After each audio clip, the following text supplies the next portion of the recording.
Good afternoon, everyone. Selamat siang. Welcome to Kiara First Webinar Event for 2021. Saya Anton Hilman, Regional Manager Kiara Indonesia dan juga fasilitator Anda untuk acara hari ini. Untuk sedikit informasi mengenai Kiara, apa itu Kiara? Kiara adalah platform pendidikan di mana siswa, tutor, institusi, dan referral terhubung dan menguntungkan.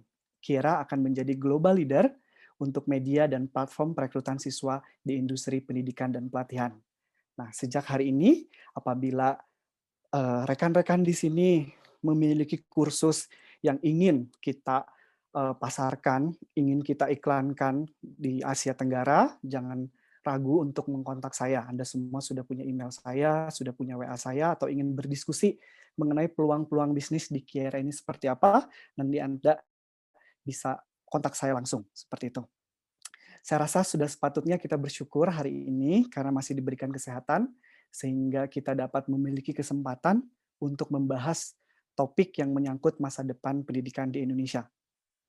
Indonesia is a giant when it comes to the education industry, with student population of 50 million and 3 million educators. Menurut laporan dari Organization for Economic Cooperation and Development (OECD), sekitar 16% orang dewasa di Indonesia telah menyelesaikan pendidikan tinggi, namun angka tersebut jauh di bawah rata-rata angka yang ditetapkan G20, G20, yaitu sebesar 38%.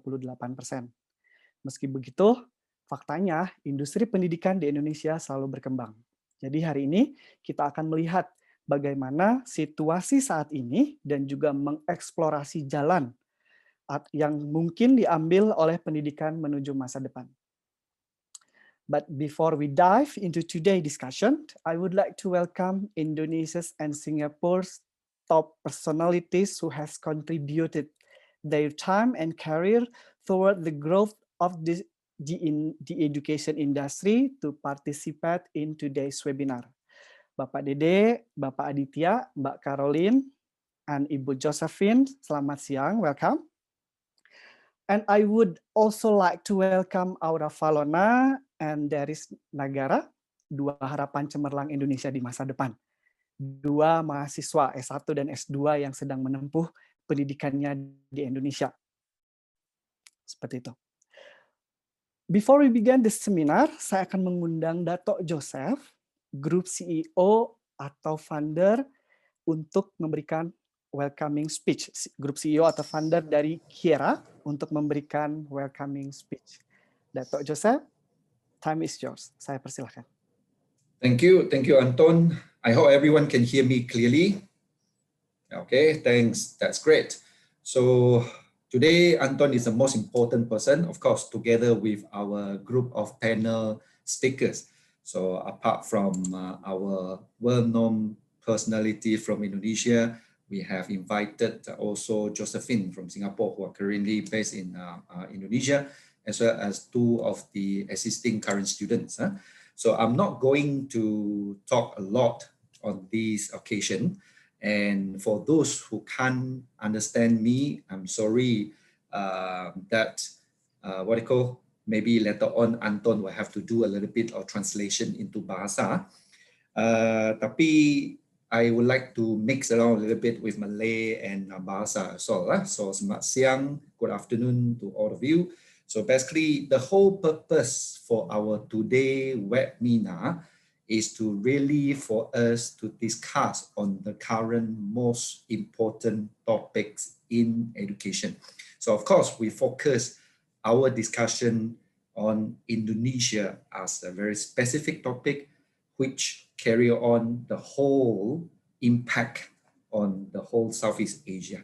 So we all know today during this pandemic session, it is very challenging for everyone, particularly and including in education industry as well. So all of us, either we are an educator, whether we are a teacher or students as well, we are somehow being affected hugely by the pandemic, by the COVID-19 virus. So there is a new practice that we have to follow. We can't use the usual way of education delivery mode to acquire our knowledge. So that's why today over here, once again, I'm not going to give a very long speech because the remaining hours, it is time for us to give the session, focus on our session on the panel speakers today.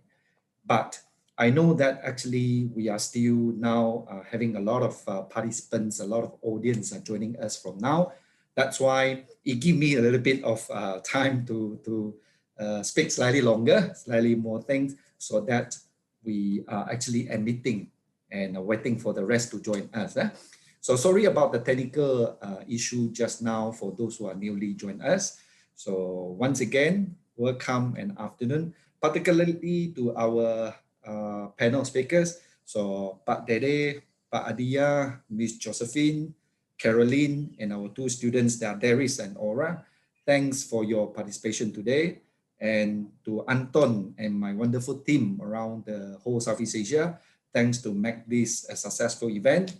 Although we just started, I'm sure after today, every one of you were able to gain a very fundamental knowledge about how to bring the education forward and how the Indonesia, as the giant player in whole Southeast Asia, to really play a leading role for the aspect that we are going to discuss today. So again, I will pass the mic back to Anton. I hope everyone enjoyed the session today. Thank you very much. Ya, terima kasih Dato. Baik, seperti yang Dato tadi jelaskan, di saat pandemi seperti ini kita harus tahu bagaimana cara supaya pendidikan yang sudah terjadi sebelum pandemi itu bisa dilaksanakan, dan juga kita akan bisa melihat bagaimana kelanjutan pendidikan setelah pandemi seperti itu. Baik, sekarang saatnya saya untuk memperkenalkan para pemateri untuk webinar kali ini. Sebelum memulai pertanyaan, baik, yang pertama ada Bapak Dede. Selamat siang, Pak Anton. Selamat siang, Pak Dede. Pak Dede ini adalah dosen dari program vokasi Universitas Pendidikan Indonesia, kepala program studi perbankan dan financial administration ya, Bapak ya. Bapak juga aktif memberikan training untuk dan bantuan untuk pendirian startup atau usaha kecil menengah seperti itu. Baik. Yang kedua ada Bapak Aditya. Next speaker, Bapak Aditya. Ya. Beliau adalah dosen di jurusan Marketing, Bisnis dan Manajemen Universitas Padjadjaran Bandung. Ya. Ketertarikan beliau di Internet Marketing dan juga Customer Relationship Marketing sejak 2016. Beliau juga calon kandidat doktor dari salah satu universitas di Prancis. Selamat datang Pak Aditya. Terima kasih telah bergabung dengan kami. Untuk pembicara selanjutnya, next speaker, we have Caroline Samosir. Halo Mbak Caroline, selamat siang. Mbak Caroline ini business woman, ya, muda di Indonesia, bisa berbicara bahasa Prancis karena sudah menempuh pendidikan di digital media di Prancis. Beliau juga merupakan pendiri dari Paris di Jakarta dan juga Saka Cafe. Beliau juga lulusan dari Universitas Multimedia Nusantara. Selamat datang dan selamat siang Mbak Caroline. Sorry. Next we have Ibu Josephine Tan. Ibu Josephine Tan adalah konsultan untuk bisnis pendidikan. Beliau sudah 25 tahun berkecimpung di dunia kepemimpinan pendidikan. Beliau juga merupakan pendiri dari Learning Hand Preschool dan juga eksekutif Principal dari Sekolah Bina Persada Bandung. Selamat siang, Ibu. Good afternoon. Yeah, good afternoon, Ibu. Now we have Aura Valona, mahasiswa S1 di Universitas Indonesia, jurusan Perbankan dan juga Finance Administration. Ya. Next, kita punya Deris Nagara. Ini mahasiswa S2 di LSPR Jakarta. Halo Mas Deris, beliau adalah host dan education health influencer. Beliau juga beberapa kali menjadi delegasi Indonesia di acara ASEAN Rusia Youth Summit 2019 dan juga ASEAN Korea Frontier Forum 2020. Itu tadi sekilas mengenai pembicara. Before we begin with the first question, I would like to remind our panelists or speakers to try and to keep your answer as concise as possible so that we have time for everyone to speak. Okay, I would like to open the first question. Mari kita mulai. Pertanyaan pertama ditujukan ke Bapak Dede dan juga Pak Aditya. Pak Dede dan Pak Adit, bagaimana pengajar dan siswa Indonesia mengatasi pelaksanaan dan mengikuti kelas dari jarak jauh? Silahkan, mungkin Pak Dede terlebih dahulu. Baik, terima kasih Pak Anton. Selamat siang Datuk Joseph dan para audiens semua. Ya. Barangkali untuk masa pembelajaran di era pandemi ya, kita sama-sama tahu bahwa tidak ada satu institusi pendidikan pun, ya, tidak ada satu orang pengajar pun, dan tidak ada satu orang mahasiswa pun, ya, yang merasa siap secara penuh untuk melakukan pembelajaran secara online. Ya. Memang sudah berkembang ya tentang bagaimana isu-isu pembelajaran online ini bisa melengkapi ya pembelajaran konvensional yang dilakukan. Tetapi pandemi ini memaksa semua orang harus siap seketika ya, dan saya katakan tadi tidak ada satu pihak pun yang merasa siap ya. Nah, oleh karena itu barangkali ada beberapa prakondisi ya yang dihadapi bersama baik oleh pengajar maupun mahasiswa ya, di mana ada tekanan psikologis ya gitu. Kita sama-sama mencekam ya, kondisinya sangat mencekam saat itu ya, bahwa banyak pemberitaan di media yang mengatakan bahwa bagaimana virus pandemi ini banyak membawa korban ya di belahan dunia manapun. Nah, tentu ini juga secara psikologis memberikan tekanan yang kurang baik ya bagi mahasiswa ya. Nah, lalu ketika hal ini terjadi ya, pembelajaran ini harus terus berjalan ya. Kami semua baik pengajar maupun mahasiswa mengalami beberapa permasalahan ya tentu saja. Yang pertama barangkali masalah jaringan internet yang tidak stabil ya. Indonesia negara yang sangat besar ya. Banyak daerah-daerah tertentu yang dialami oleh mahasiswa kami yang mereka kesulitan ya untuk memperoleh jaringan internet yang baik.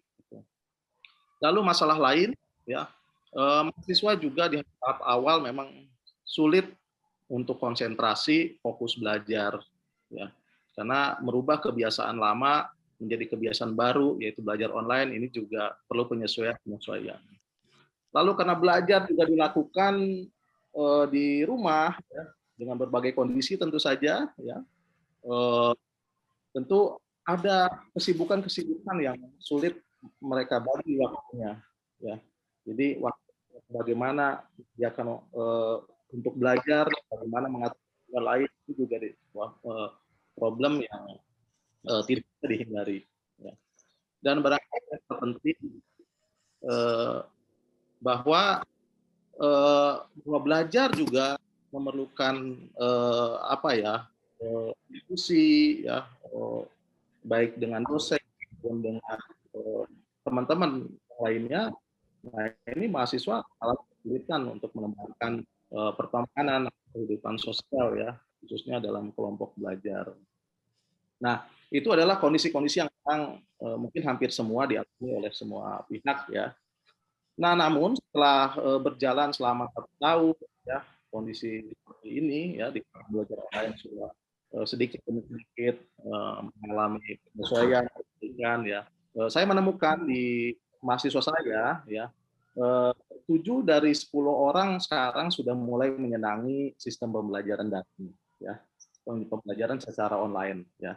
Lalu kami juga menemukan berdasarkan survei 85% mereka mengatakan bahwa mereka bisa memperoleh manfaat dari pembelajaran daring itu ya mereka bisa mengakses sumber pembelajaran yang lebih luas. Ya, barangkali itu Pak Anton. Terima kasih. Baik, terima kasih Pak Dede. Pak Aditya mungkin ingin menambahkan? Ya, saya menambahkan sedikit mengenai masukan yang diberikan oleh Pak Dede juga memang betul sekali apa yang kondisi saat ini, di mana saat ini kondisi kita masih mengalami kondisi krisis kesehatan. Tapi memang apa yang katakan Pak Dede betul sekali bahwa memang kita sebagai pengajar otomatis kita mengalami masa-masa transisi yang tadinya biasa kita mengajar secara offline, kemudian sekarang mengajar secara online. Oleh karena itu memang menjadi challenge buat kita sebagai seorang pengajar, bagaimana caranya agar kita seorang pengajar dapat mengajar secara online, tapi dan dapat menarik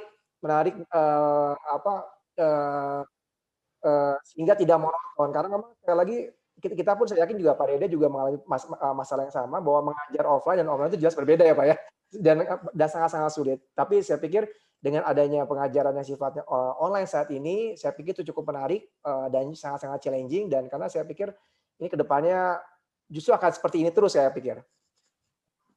Baik, baik, terima kasih. Pertanyaan selanjutnya, next question. Ini berkaitan dengan penilaian. Bagaimana Pak dengan sistem penilaian dan juga bagaimana memantau siswa Pak Adit dan Pak Dede?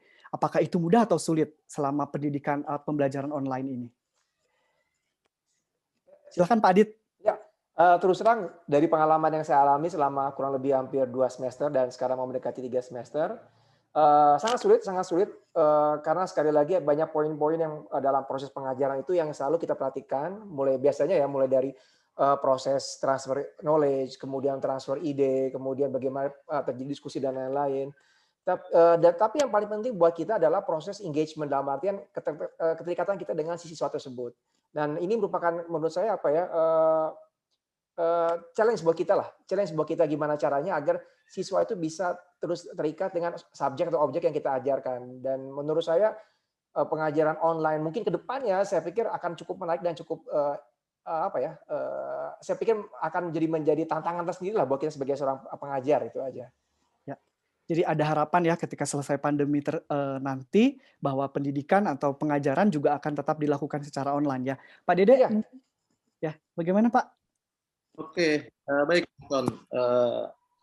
Terima kasih Pak Anton dan Bapak Ibu yang saya hormati, audiens webinar pada siang hari ini.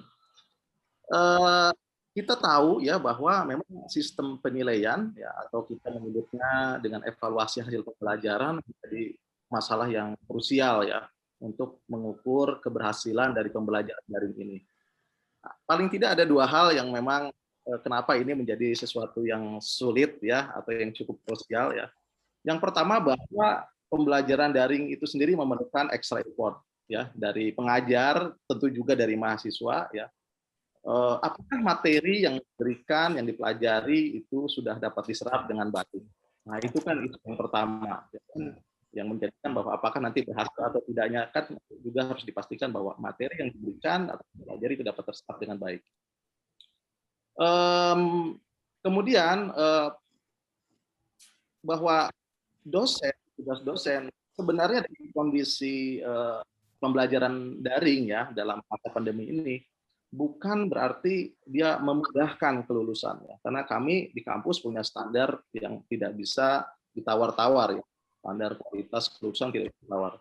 Tapi paling tidak usaha dari dosen adalah bagaimana kami tidak memudahkan, bukan memudahkan kelulusan, tapi mempermudah bagaimana mahasiswa dapat belajar dengan baik.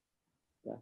Nah, jadi mahasiswa kita dorong juga untuk memanfaatkan waktu terbaiknya ya untuk belajar baik secara mandiri maupun berkelompok ya. Itu. Lalu kami juga mendapatkan bahwa mahasiswa ya selama pandemi ini ternyata hampir 40% mereka menghabiskan 5 sampai dengan 10 jam setiap harinya belajar secara online ya. Gitu, dengan berbagai platform yang mereka miliki ya, laptop atau gadget ya.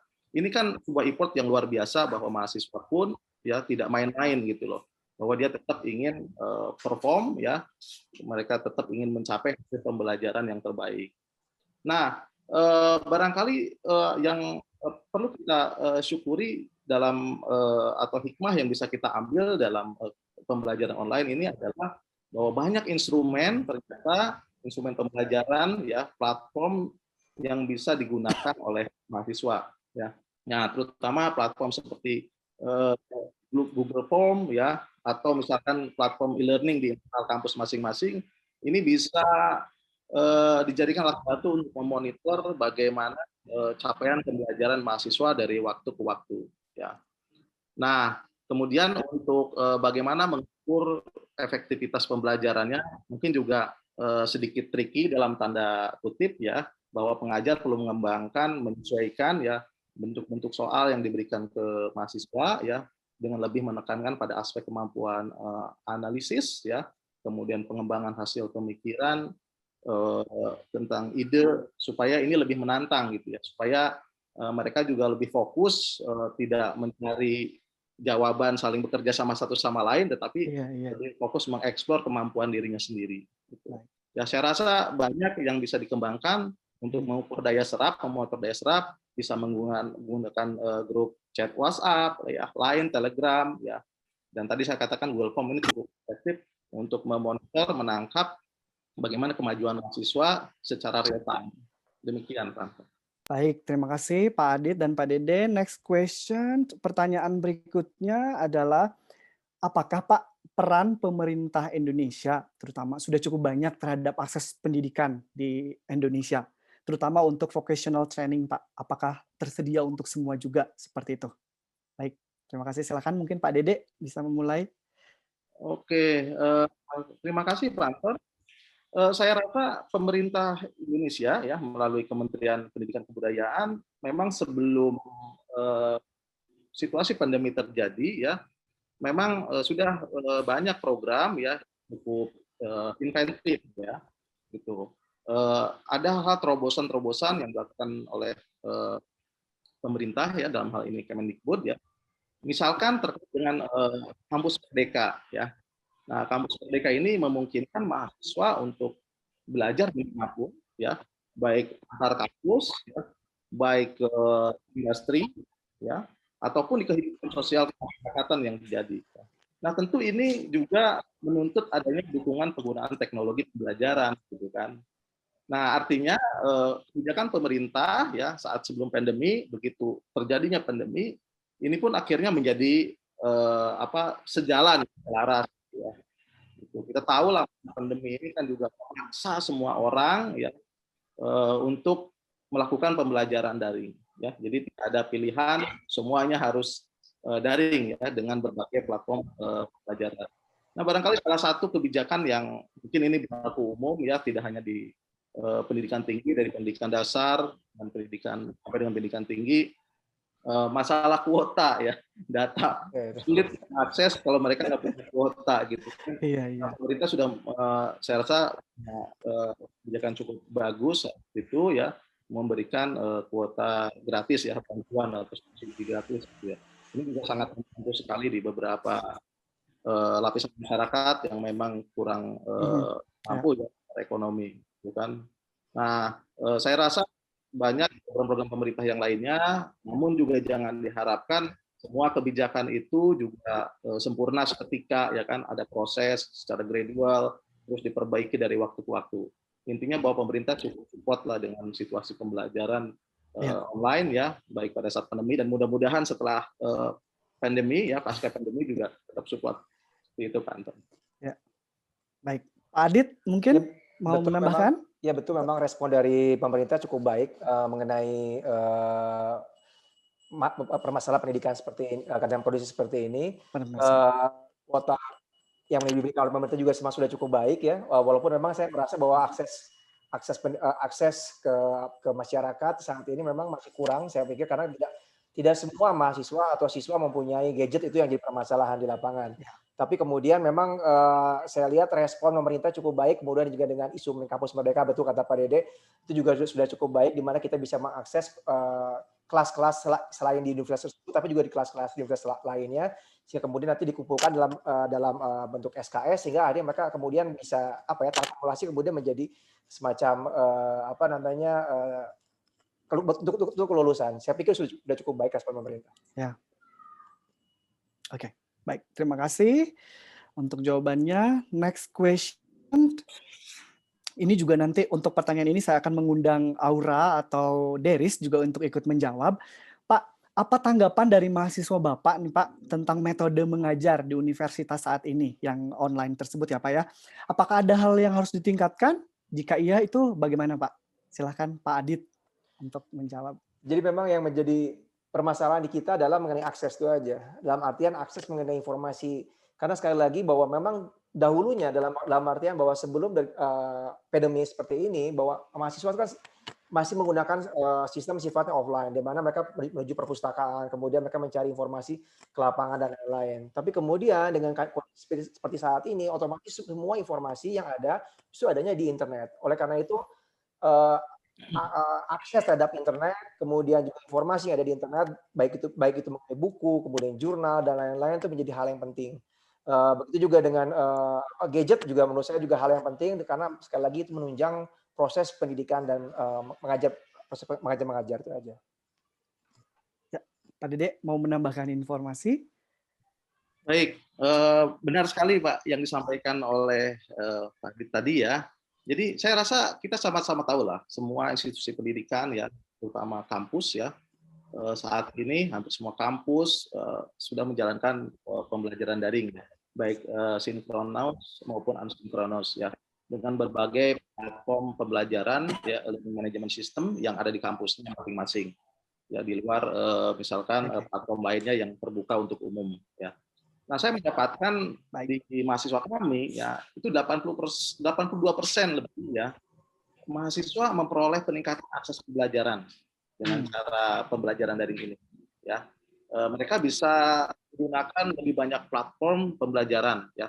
Sekalipun saya katakan di awal memang sekalipun menyeluruh ya ada beberapa mata kuliah yang dicobakan untuk melakukan daring, tetapi setelah pandemi ini hampir semua mata kuliah ya atau full semua mata kuliah ini melakukan pembelajaran daring. Karena peningkatan 82% tadi mereka memperoleh akses pembelajaran sumber pembelajaran yang luas ya, tidak hanya dari dosennya, tidak hanya dari buku-buku yang direferensikan, mereka bisa mengakses apapun. Nah, di satu sisi memang kemudian ya hal ini meningkatkan juga adanya kebutuhan pengembangan kompetensi ya gitu. Jadi mahasiswa menyatakan bahwa ada keinginan untuk mengikuti pelatihan, seminar, sertifikasi untuk memperkaya kompetensinya ya. Saya menemukan data di atas 70% lebih lah ya, bahwa ada keinginan ya mahasiswa untuk mengembangkan kompetensinya melalui tadi pelatihan, mengikuti seminar, sertifikasi, kompetensi ya, yang dilakukan tidak hanya di kampus, tapi terbuka di luar ya. Nah, barangkali itu juga menjadi kemasan bagi pendidikan vokasional di Indonesia, di mana sejak awal kita fokus ke industri ya, kita model bagaimana perkembangan industri ya, terutama di prodi kami di sektor keuangan dan perbankan yang sangat-sangat besar sekali perkembangan teknologinya ya. Nah, ini yang kemudian diakses oleh mahasiswa ya. Kemudian mahasiswa juga menjadi tahu bahwa bekal kompetensi apa yang harus mereka siapkan ya. Yang antara lain tadi berupa sertifikat kompetensi, pelatihan. Dan jangan lupa ajang kompetisi juga menjadi hal yang menarik ya, baik di tingkat lokal, nasional maupun global. Gitu. Jadi ada challenge dia untuk membuktikan bagaimana kompetensinya dibandingkan dengan mahasiswa lain baik di nasional maupun di level global gitu. Dan dosen juga kemudian ada inisiatif juga untuk melibatkan mahasiswa dalam kegiatan riset atau pengabdian masyarakat yang ini bisa memperkaya juga kompetensi mahasiswa. Seperti itu, Pak. Baik, terima kasih Pak Dede dan Mas Adit. Mas Deris mungkin mau menambahkan sedikit tanggapan langsung dari Mas Deris sebagai mahasiswa tentang metode mengajar di universitas saat ini. Alright, firstly, I would like to say thank you very much to everyone, and also it's such an honor for me to be invited as one of the panelists in this webinar by Kira. Halo Pak Anton, Dato, dan juga bapak-bapak dan ibu-ibu semuanya. Thank you so much for being here. For me, to be honest, e-learning or learning from home actually is good for me because currently I'm working from home. I mean, as one of the singers and voice group in Indonesia. So it made it easy for me to manage the time between, my study time and also for me to work. That's one. And second, it's not my first time to do the e-learning program because I studied one of the course from Harvard from EDX, and I think it's better for me to learn something new online and virtually, because at the time I can manage my time well and also see the other people who are joining at that moment, And the most important thing from doing an e-learning program or actually like online course is the engagement between the teachers and the students.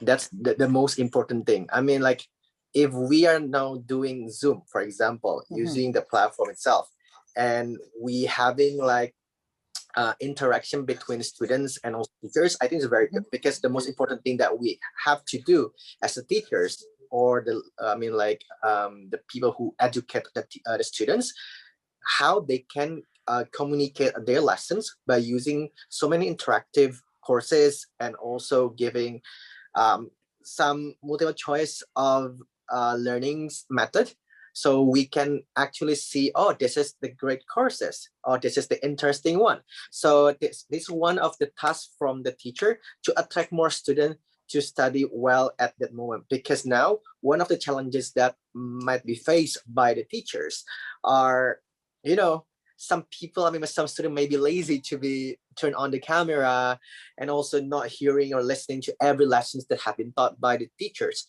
That's something that maybe could be one of the feedback from student to be, heard or listened by the teachers to more educate more to the student itself.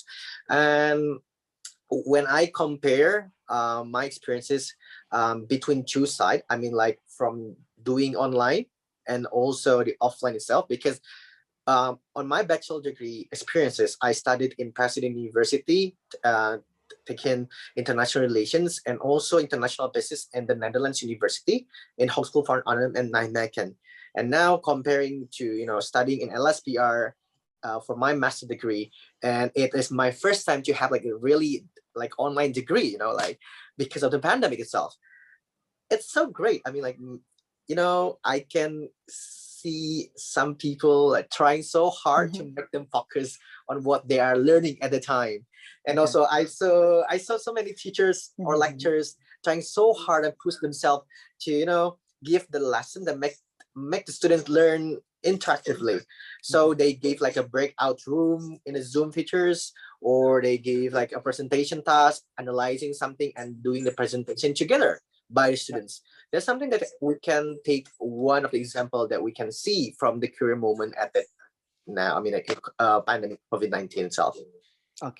Oke, terima kasih. Jadi banyak keuntungan maksudnya keuntungan ketika offline, keuntungan ketika sedang belajar online. Oke, baik. Untuk pertanyaan selanjutnya, next question, masih untuk Pak Dede dan Pak Aditya. Pak, menurut Bapak nih Pak, bagaimana kualitas lulusan untuk mahasiswa yang melakukan studi mereka secara online?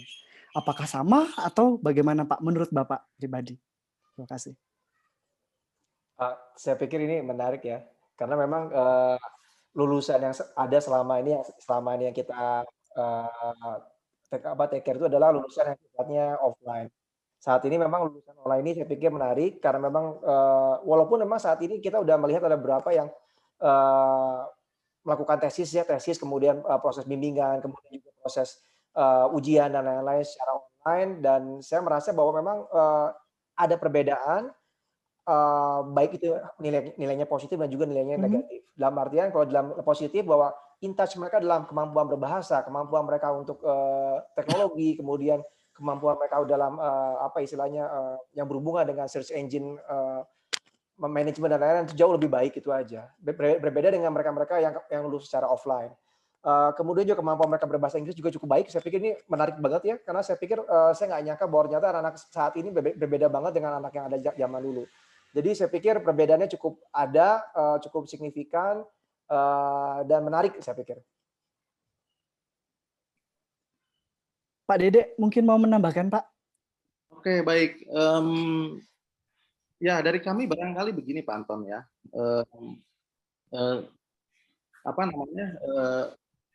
standar kelulusan ya bagi mahasiswa secara umum ya tidak melihat dengan metode pembelajarannya daring atau online ataupun offline ya. Paling tidak ada 3 hal yang harus kita bekali ke mahasiswa ya. Satu, aspek knowledge ya atau ranah pengetahuan.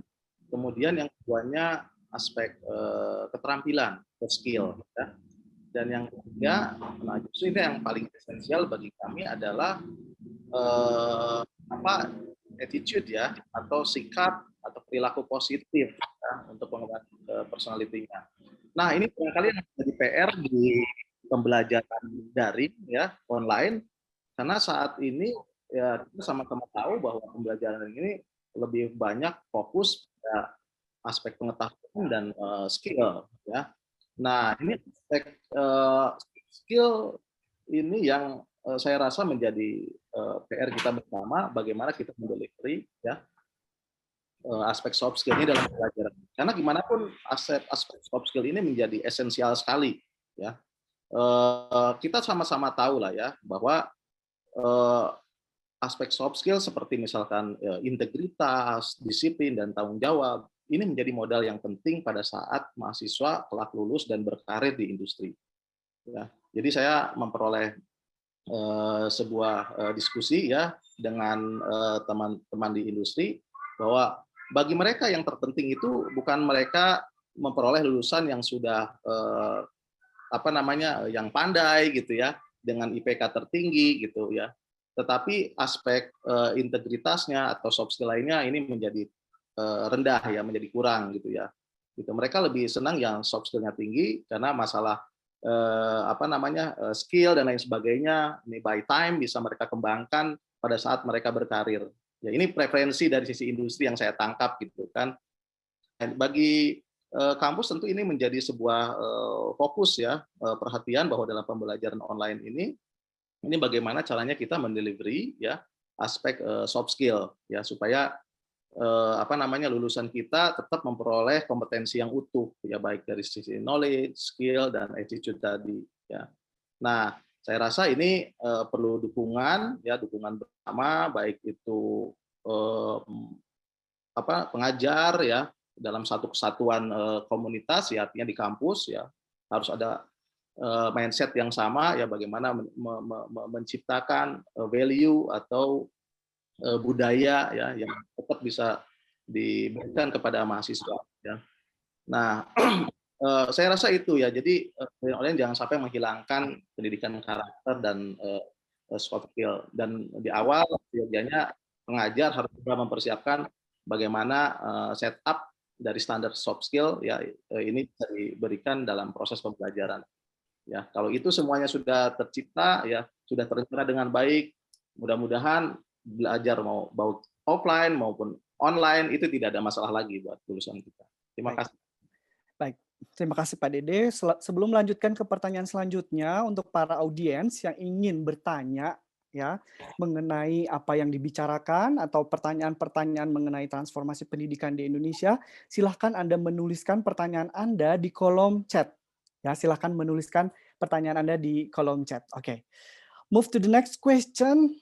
Baik, untuk pertanyaan selanjutnya, Pak Aditya dan Pak Dede, menurut Bapak, apakah pembelajaran online akan dikurangi atau dihilangkan sama sekali ketika pandemi berakhir?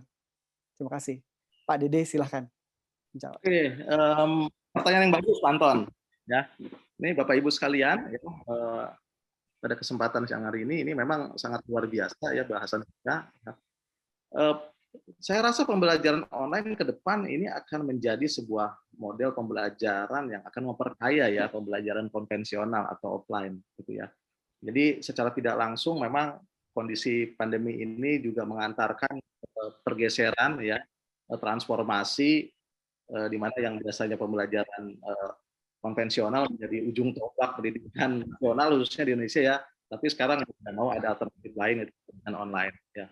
Nah, pembelajaran ini terus terang memiliki beberapa manfaat. Satu, pembelajaran menjadi lebih luas, ya kan?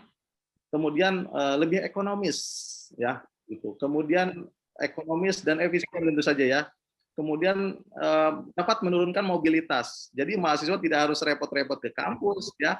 Kemudian dosen juga demikian, jadi bisa mengoptimalkan waktu mereka dalam satu hari. Ya, nah, barangkali menjadi dasar pertimbangan bagi semua institusi pendidikan, pengajar ataupun mahasiswa ya untuk terus mengembangkan pembelajaran online ini. Ya, dulu sempat dikhawatirkan ini pembelajaran praktek gimana, gitu ya. Kan harus ya memang ada pembelajaran praktek yang tetap sampai saat ini ada yang harus tetap dilakukan secara online ya. Tetapi beberapa hal misalkan saya menemukan di Fakultas Kedokteran gitu ya, mereka menggunakan VR ya, virtual reality gitu kan, seolah-olah mereka sedang menghadapi pasien langsung ya, sekalipun itu dalam bentuk virtual gitu ya. Nah ini juga tentu saja perkembangan teknologi di bidang ini akan terus bertambah ya, terus akan berkembang ya. Nah tapi memang yang perlu tadi ya, pengembangan karakter anak didik juga perlu terus dibangun, dikembangkan ya, supaya mereka juga penguasaan kompetensinya utuh tadi yang saya bilang ya. Namun sekali lagi bahwa pembelajaran online ini tidak bisa menggantikan pada akhirnya pembelajaran offline ya. Saya katakan tadi ini melengkapi saja ya, gimana pun pembelajaran offline tetap penting ya. Saya menemukan 87% ya dari hasil survei yang kami lakukan ke mahasiswa kami, mereka menyatakan keinginannya untuk segera kembali ke kampus ya, bertemu dengan teman-temannya, bisa berdiskusi tatap muka dengan dosen, atau melakukan berbagai aktivitas lainnya ya yang menumbuhkan sikap perilaku positif dalam mengembangkan personality ya, kemudian mengembangkan hobi, kesenangan lainnya. Seperti itu Pak Anton. Baik, Pak Adit mungkin mau menambahkan sebelum nanti saya mengundang Deris juga untuk menambahkan di poin ini. Pak Adit, mohon maaf masih di mute. Ya, ini saya pikir ini menarik. Apakah akan dihilangkan, tidak akan dihilangkan. Tapi menurut saya, betul apa kata Pak Dede, bahwa memang dengan kondisi yang ada dahulu, di mana kita terbatas oleh waktu, juga terbatas oleh secara finansial, secara keuangan, sehingga otomatis kita menjadi lebih punya banyak waktu untuk belajar manfaatkan waktu dengan yang lain. Kemudian juga kita juga bisa melakukan aktivitas yang lain. Jadi saya pikir ini lebih baik. Tapi memang betul ini harus dimix antara offline dan offline. Sehingga bagaimanapun juga, karena sekali lagi saya katakan bahwa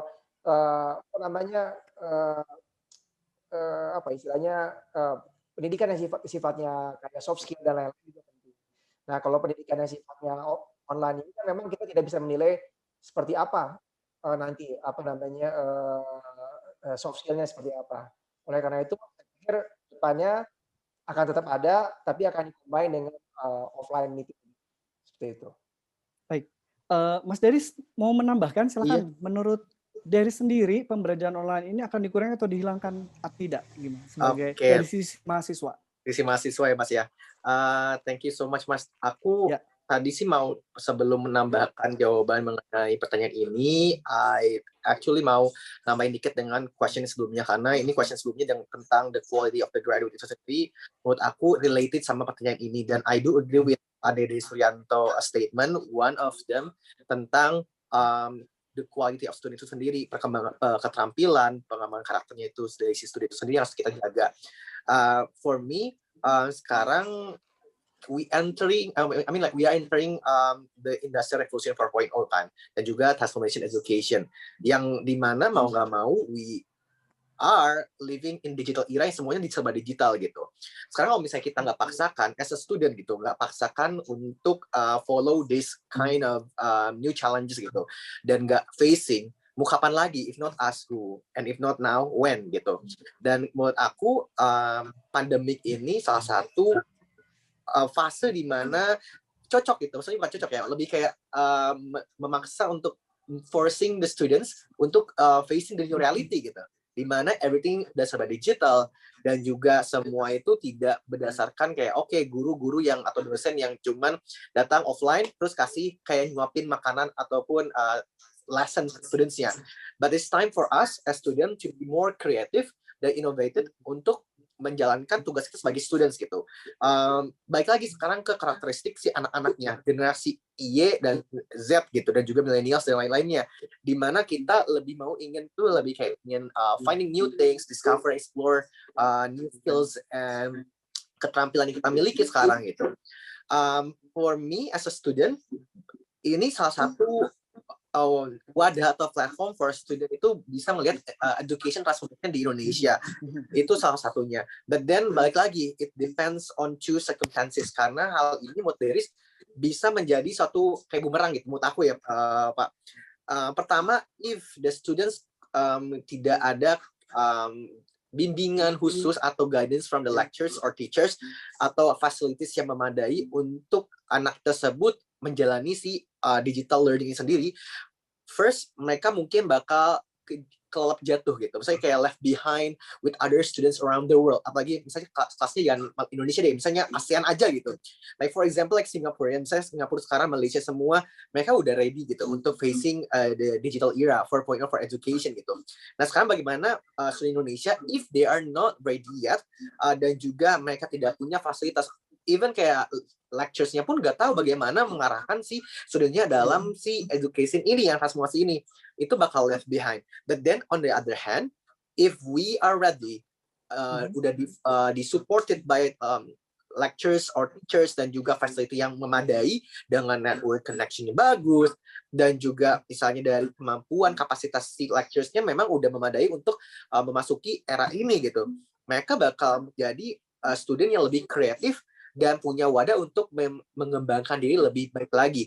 So for me, kalau misalnya kita lihat apakah harus dihilangkan ataupun tidak atau dikurangi setelah pandemi berakhir, I think it's better for us to mix antara offline dan online learning, or even kalau bisa lebih baik lagi tetap aja online, but then there's something yang bisa di mix, mungkin porsi dari offline-nya dikecilin. Karena one of the challenges yang mungkin kita bisa hadapi ketika offline itu, misalnya online itu could not meet the friends gitu kan, nggak bisa bertatap langsung sama dosen atau gurunya. But then, I think it doesn't matter for students, apalagi zaman generasi sekarang yang mereka sebar online gitu. Sekarang apa-apa pakai gadget, iPad, Mac or laptop or everything. Malah sekarang anak-anak student sekarang gitu ya, ikut Zoom juga pakai HP gitu. It could be easy like that gitu, tapi tidak menutup kemungkinan bahwa mereka pasti bisa grow and develop gitu. Jadi menurut aku the quality of graduate-nya masih sangat bisa diperhitungkan, malah bisa lebih jadi suatu keistimewaan baru atau inovasi baru bagi sendiri menjadi lulusan, kalau sekarang lulusan pandemi gitu ya, atau lulusan e-learning gitu. Itu it could be a very good example. Dan sekarang Kira juga salah satu platform, ada aplikasi juga yang bisa memberikan bisa courses it tailors to your needs dan juga to your career dan juga future. It could be one of the way gitu buat student juga, kalau mereka tidak misalnya tidak banyak mengerjakan full time-nya di university or school, but then actually can get another benefit or perks, misalnya joining aplikasi lain, for example platformnya di Kira gitu. Because aku juga pernah kerja as one of community manager di salah satu aplikasi perusahaan Belanda, they operating in English proficiency e-learning platform dan application gitu, dan I did on research gitu dari 14 universitas se-Indonesia, kayak implementing di online program sendiri untuk bahasa Inggris. But then kayak mereka pas awalnya mungkin it's kind of hard for them to learn. But then automatically dan gradually ketika kita udah socialize langsung ke root of the problems dan juga langsung masuk ke students-nya, mereka akhirnya mengerti dan juga tidak bisa cuma student doang, tapi lectures pun harus di-educate well tentang si hal tersebut. I think that's my opinion about that. Oke, terima kasih Deris untuk opininya. Baik, kita move ke pertanyaan selanjutnya. Dan next question untuk Mbak Caroline dan Pak Aditya ya. Mbak Caroline dan Pak Aditya, seberapa penting sih Pak dan Mbak Caroline belajar marketing atau digital marketing saat ini, apalagi di saat pandemi seperti ini Pak, atau ke depannya seperti itu? Silakan Pak Aditya. Saat ini memang saya pikir sangat penting sekali ya dengan kondisi saat ini, karena dengan adanya bisnis digital saat ini benar-benar mengubah pola bisnis yang ada selama ini kita pelajari. Selama ini kita belajar bisnis yang sifatnya offline, di mana distribusi barang, retail, itu kita berhadapan langsung dengan head to head dengan customer, tapi kemudian saat ini berubah di mana kita berhadapan dengan customer menggunakan media, yaitu media handphone. Di mana kita juga harus berhadapan dengan platform-platform yang ada saat ini seperti Bukalapak dan lain-lain. Dan memang kita juga bisa melihat bahwa sekarang ini dengan adanya kondisi saat ini perilaku konsumen itu benar-benar mengalami perubahan yang luar biasa. Yang tadinya konsumen saya pikir hangout keluar rumah dan lain-lain, tapi kemudian saat ini mereka cenderung untuk stay di rumah, tapi kemudian mereka order makanan, mereka bisa nonton film, menggunakan Netflix dan lain-lain. Jadi kita bisa lihat bahwa ternyata memang ada perubahan perilaku dan juga perubahan model bisnis. Dan ini saya pikir menarik dan juga harus dipelajari terus, karena memang terus saya lihat ini terus berkembang. Dan Indonesia saya pikir adalah satu negara yang sedang mencoba untuk menuju ke arah sana. Jadi saya pikir ini menarik sekali. Oke, Mbak Caroline. Nah, halo semuanya. Dari sisi mantan siswa dan juga sekarang pekerja bisnis, Mbak Caroline, seberapa penting sih Caroline belajar marketing dan digital marketing saat ini? Oke, sebentar ya. Oke, pertama kenalin dulu, aku Caroline. Kebetulan nih aku punya 2 bisnis, sama-sama UMKM ya, jadi bisnis kecil dan satu itu yang mempunyai tempat, dan satu lagi itu yang online. Nah, jadi aku mengawali bisnis itu yang punya tempat, sebuah coffee shop. Dan ya jujur aja kalau punya coffee shop itu kita nggak perlu mengandalkan dunia digital ya, karena kita hanya mengandalkan orang untuk datang, dia ngelihat tempatnya bagus, udah cukup gitu. Tapi ketika aku terjun di dunia digital, transaksi online, dan aku mulai jualan di Tokopedia, Shopee, Marketplace untuk Paris di Jakarta, itu benar-benar beda banget, 180 derajat. Bahkan aku aja yang tadinya kayak, dulu aku sih lulusan anak komunikasi ya, lulusan digital marketing gitu, tapi kan kita kan nggak pernah berpikir bahwa itu nanti kita bakal terapin nih ya kan, karena masih beberapa tahun yang lalu tuh, 4 tahun yang lalu tuh digital marketing tuh belum se-booming sekarang gitu. Dan menurutku sekarang aku pun akhirnya lumayan membaca lagi nih artikel-artikel digital marketing dan menerapkan di bisnis aku. Siapa nih di sini yang bisnis nih, yang ikut webinar nih? Coba tulis di komen ya, siapa yang berbisnis dan belum tahu digital marketing nih. Nah, kenapa juga itu sangat penting? Karena menurutku kita sekarang udah tidak bisa lagi mengandalkan yang namanya kayak word of mouth.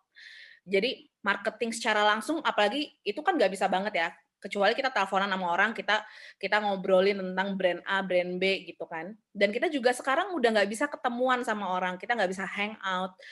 Nah, dengan adanya digital marketing, dan khususnya kalau aku sih makanya ads banget ya, ads, terus kita melakukan juga konten gitu kan, khususnya di Instagram, itu benar-benar muter otak sih. Dan tahun 2020 ini adalah saat-saatnya kayak aku sama tim aku itu benar-benar kita bahkan sampai punya planning marketing kita tuh gimana nih di digitalnya. Dan setiap bulan akhirnya kita punya porsi sendiri untuk melakukan ads.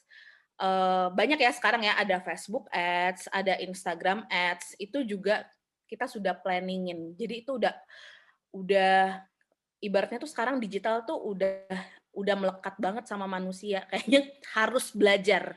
Benar-benar harus belajar banget sih, khususnya yang punya bisnis.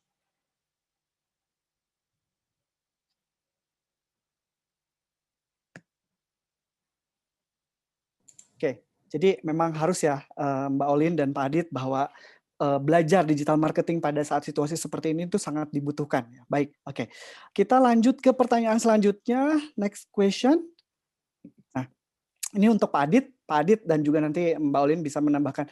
Pak Adit, bagaimana cara meningkatkan kesempatan kerja bagi mahasiswa? Apa aja nih skill yang harus dibutuhkan pada apalagi saat ini ya? Skill-skill apa saja yang dibutuhkan? Mungkin nanti Olin bisa menambahkan. Terima kasih. Jadi ada beberapa hal yang memang selama ini kita lihat dan kita juga mengidentifikasi permasalahan-permasalahan apa yang ada di dalam dunia bisnis. kemudian kita coba breakdown, kemudian kita coba bikin kelasnya tuh di kampus. Di antaranya yang paling krusial adalah kemampuan berkomunikasi. Selain faktor bahasa, tapi juga kemampuan berkomunikasi sifatnya mungkin dalam artian transfer ide, kemudian bagaimana kita presentasi, kemudian juga bagaimana cara kita bisa leadership dan lain-lain. Itu juga sangat-sangat penting ya, sangat penting sekali. Di luar dari itu, mungkin juga kemampuan dalam artian kemampuan teknologi. Kemampuan teknologi juga sangat penting sekali ya. Karena sekali lagi zaman dulu orang mengatakan bahwa dengan menguasai MS Office sudah cukup. Tapi zaman sekarang sudah enggak lagi itu aja. Banyak software-software baru yang istilahnya yang sudah cukup baik, yang berkembang, yang kemudian bisa membantu para mahasiswa untuk bisa compete ya di dunia bisnis, terutama kemudian dengan ada sertifikasi dan lain-lain juga sangat-sangat penting. Apalagi kalau misalkan mahasiswa dia bisa punya sertifikasi, misalkan CRM atau kemudian digital atau dan lain-lain, itu saya pikir penting sekali ya, penting sekali itu aja.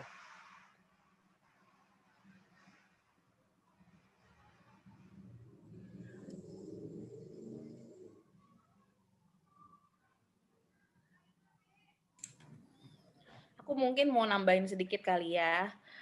Silakan. Aku tuh ingat banget ya zaman 3 tahun yang lalu itu benar-benar kita nyari kerjaan itu kan agak-agak susah ya, apalagi part-timer. Kebetulan aku juga dari awal sebelum membangun bisnisku itu aku tuh sering menjadi part-time desain grafis, part-time guru piano, macam rupa lah. Nah, tapi itu dulu tuh ya memang kita harus ibaratnya kita harus menjual kemampuan kita itu dari mulut ke mulut, dari orang ke orang. Tawarin ya ke orang kalau dia mau nyari guru piano nih atau apa gitu ya. Dan sekarang memang betul dengan perkembangan dunia digital, kita tuh benar-benar dimudahkan banget untuk belajar online. Bener banget kata Mas Deris tadi ya, kayak belajar online tuh memudahkan banget. Aku tuh super setuju. Apalagi misalnya goals-nya Kera juga ya, itu aku juga suka dengan kita ada di mana aja tuh kita udah bisa belajar. Apalagi di dunia yang kayak sekarang ini, kita tuh udah benar-benar bisa menjadi siapapun. Misalnya kayak aku tuh sebenarnya nggak ada basic masak. Tapi dengan adanya dunia digital dan dunia pembelajaran yang sangat-sangat luas, aku bisa belajar dari mana aja. Aku sering ikut webinar tentang masak, itu sering banget. Bahkan sekolah yang di luar dari pikiranku 5 tahun yang lalu, sekarang aku bisa dapatkan dengan mudah. Let's say misalnya kayak di kampus, aku tidak dipelajarin banget nih yang namanya kayak ads itu seperti apa. Misalnya Facebook ads itu seperti apa sih? Cukup rumit untuk implementasi secara real ya. Tapi dengan adanya platform seperti Kera ya, mungkin ada ya kayaknya ya, kalau aku baca ada digital marketing juga, itu sangat membantu. Bahkan kita harus menggunakan kesempatan ini sih, gitu. Dan kayaknya di Kera kita juga bisa menjadi pengajar gitu ya. Nah itu juga lebih-lebih tuh, karena dulu aku juga kebantu sama salah satu platform itu untuk ngajar, itu mantap lah. Sekarang tuh udah banyak banget sih menurutku hal-hal yang kita bisa jadi dosen. Ini maaf loh ya bapak-bapak dosen ya, tapi kita sekarang juga sudah bisa menjadi pengajar ya kan. Terus apalagi kita juga bisa mencari ilmu yang lain gitu sih. Oke, baik. Terima kasih. Pertanyaan selanjutnya untuk Pak Adit dan Mbak Caroline. Ini berkaitan dengan adaptasi terhadap teknologi ya. Bagaimana Anda bisa membuat seorang senior mengadopsi cara-cara baru dalam dunia pemasaran atau digital marketing? Itu kan pastinya butuh waktu. Nih, bagaimana ada trik dan tips khusus tidak? Silakan, Pak Adit. Caroline dulu deh, Mbak Caroline. Mbak Caroline boleh. Karena Oke, saya serang dengarnya gitu, serang dengarnya. Iya. Gini, ini tuh pertanyaan yang seru. Kenapa? Karena aku sekarang ini kan saat ini aku lagi bangun Paris Jakarta dan itu semuanya online. Aku cuma punya 12 pegawai dan 3 orang adminku itu di rumah jadi nggak di kantor gitu. Terus salah satu adminku itu kebetulan ya, itu udah ibaratnya udah tidak bisa mengikuti digital gitu. Jadi waktu itu aku ketemulah karena bisnis UMKM ini terbentuk tuh waktu itu saat banyak pengurangan pegawai, dan aku akhirnya juga menarik siapa aja yang bisa jadi admin. Ternyata saat aku udah interview gitu kan, ceritanya udah interview udah oke banget lah, personality-nya juga udah oke banget. Hari pertama masuk datang, ternyata dia nggak bisa menggunakan apapun digital, Zoom itu nggak ngerti sama sekali. Wah, di situ aku kayak, waduh mau gimana nih, udah tanda tangan kontrak, mau dirumahkan juga jadi kasihan gitu kan. Akhirnya kita ajarin lah dari ulang. Kita ajarin nih, ini platformnya ini Zoom buat ini, gunanya ini, nanti ada Google Invitation, kayak gitu-gitu, akhirnya kita ajarin gimana caranya bikin Google Docs, apalagi sekarang udah dimudahkan banget ya. Aku tuh bersyukur banget kadang ada Google Docs yang dimana aku sebagai owner dan adminku di rumah, kita bisa ngelihat dokumen yang sama di waktu yang sama. Itu juga lumayan ribet sih. Tapi kayaknya keribetan itu hanya seminggu ya menurutku. Selesai dari itu udah gampang banget. That's why aku selalu kayak bilang ke teman-temanku, kalau misalnya mau cari pegawai, make sure dia juga harus bisa nih dunia digital. Dan memang dunia digital itu wajib banget sih kita ketahui ke depannya tuh mau jadi apa. Mungkin yang kita lihat sekarang itu bisa berkembang lagi, dan kita memang harus ngikutin terus-terusan perkembangan digital itu, karena aku yakin banget sih nggak bakal berhenti sampai sini digital itu. Betul ya, apa kata Mbak Caroline, dalam artian bahwa never stop to learn gitu. Jangan pernah berhenti untuk belajar. Dan jujur aja, memang betul dengan banyaknya aplikasi-aplikasi pendidikan ya, pengajaran ini menjadi lebih menarik dan menjadi lebih unik itu aja. Tapi sekali lagi kembali ke studentnya, kembali ke manusianya, dia harus mau dan punya kemauan untuk belajar. Karena kalau enggak, memang sulit, sekali lagi sulit. Karena memang sekali lagi kita selama ini kan selalu berada dalam posisi bahwa one way communication. Nah, dengan adanya cara online ini, memang sekali lagi kitanya harus lebih aktif, kita harus lebih semangat dalam mencari informasi. Betul, terima kasih.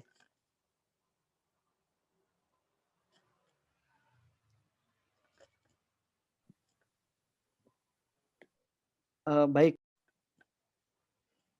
Ya, Oke, baik. Pertanyaan selanjutnya ini kita beralih ke Ibu Josephine Tan dari Singapura. Bu, first question untuk Ibu, pertanyaan untuk Ibu. How do you see the progression of the level of education in Indonesia since you began years ago? Bagaimana, Bu? Ibu, mohon maaf masih di mute. You can turn on. Good afternoon, everybody. Good afternoon, Ibu. And yes, the progress, especially for these few years, talking about the local program, is actually is moving forward pretty much more than the previous years. There's also more collaboration between the international assessment, and more schools are picking up this collaboration with international assessment and also program. So there's more choices right now for students, more pathway for them to choose what they actually would like to have in terms of education.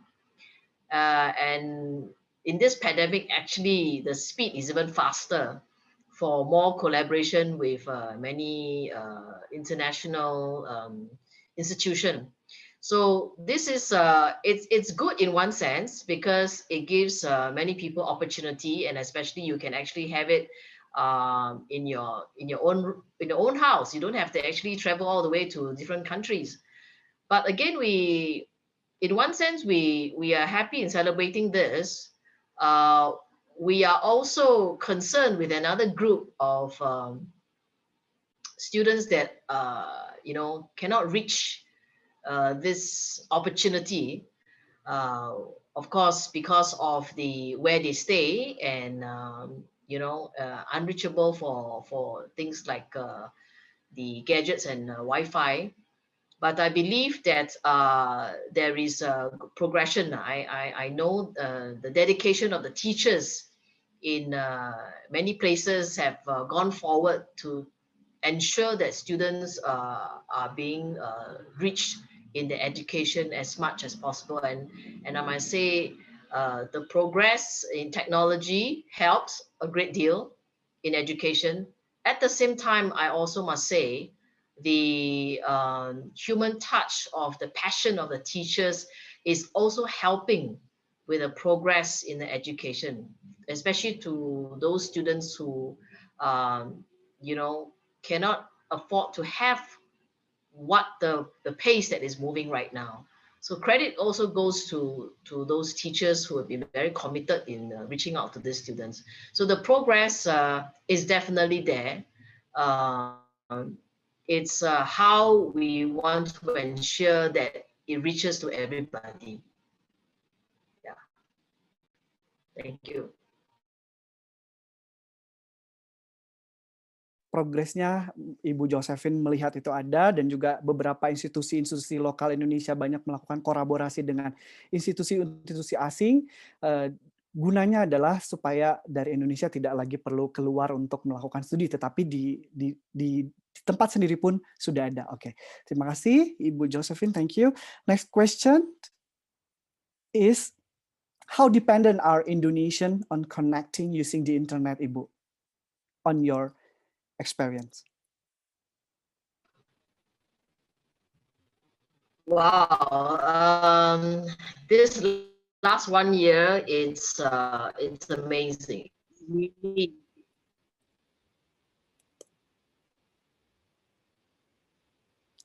Halo, Bu? Yeah, can you hear me? Yeah, so Yeah, yes, I can hear you. pandemic. Honestly, I mean, can you hear me?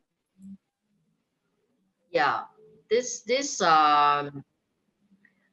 for this last 1 year, it's actually moving very fast. I must say, the internet connection. Is there something wrong with the sound?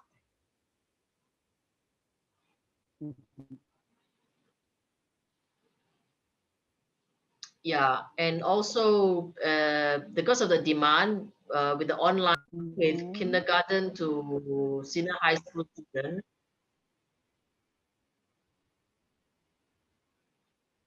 and so that's we are now all on remote learning for the last 1 year. If you say yes, we are very dependent on the internet right now.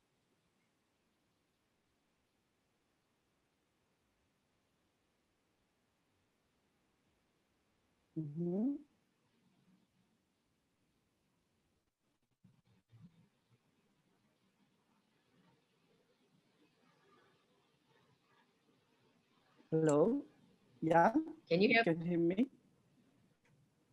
Yes. Next question for Ibu is, yeah, I can hear you. And yeah, is your preschool syllabus in Indonesia back in Singapore, Ibu? Yes, very much the same preschool education curriculum. Because it's basic education actually. Yeah, but of course in Indonesia we actually have the extra language, which is Bahasa Indonesia, and some of the things we have to localize according to the needs of local market.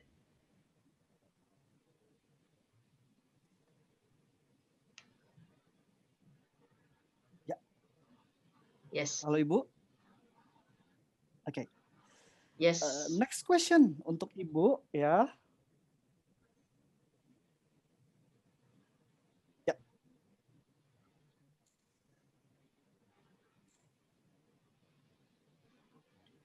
What were the contributor to the improvement of education in Indonesia, Ibu?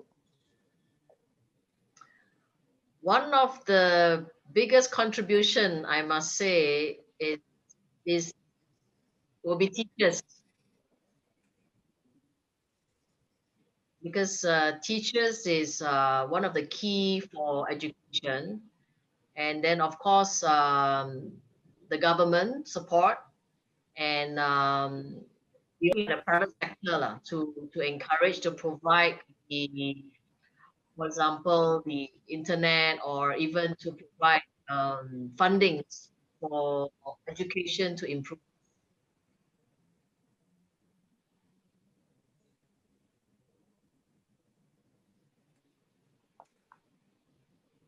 Okay. Yeah, that's one of the key things that I look at lah, basically, because we cannot live without the teachers, and we need more trainings for the teachers, especially.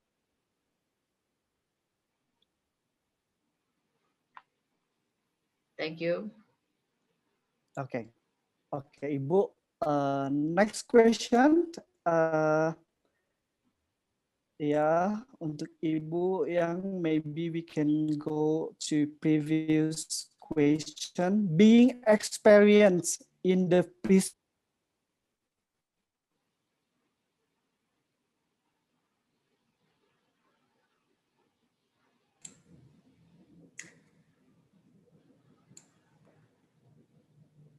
Halo? Yes. Okay. Ya, Can silakan you Ibu. hear me? Yeah. Yes, yes, yes. I can hear you. This is Hey, everyone. what we asked. Yeah.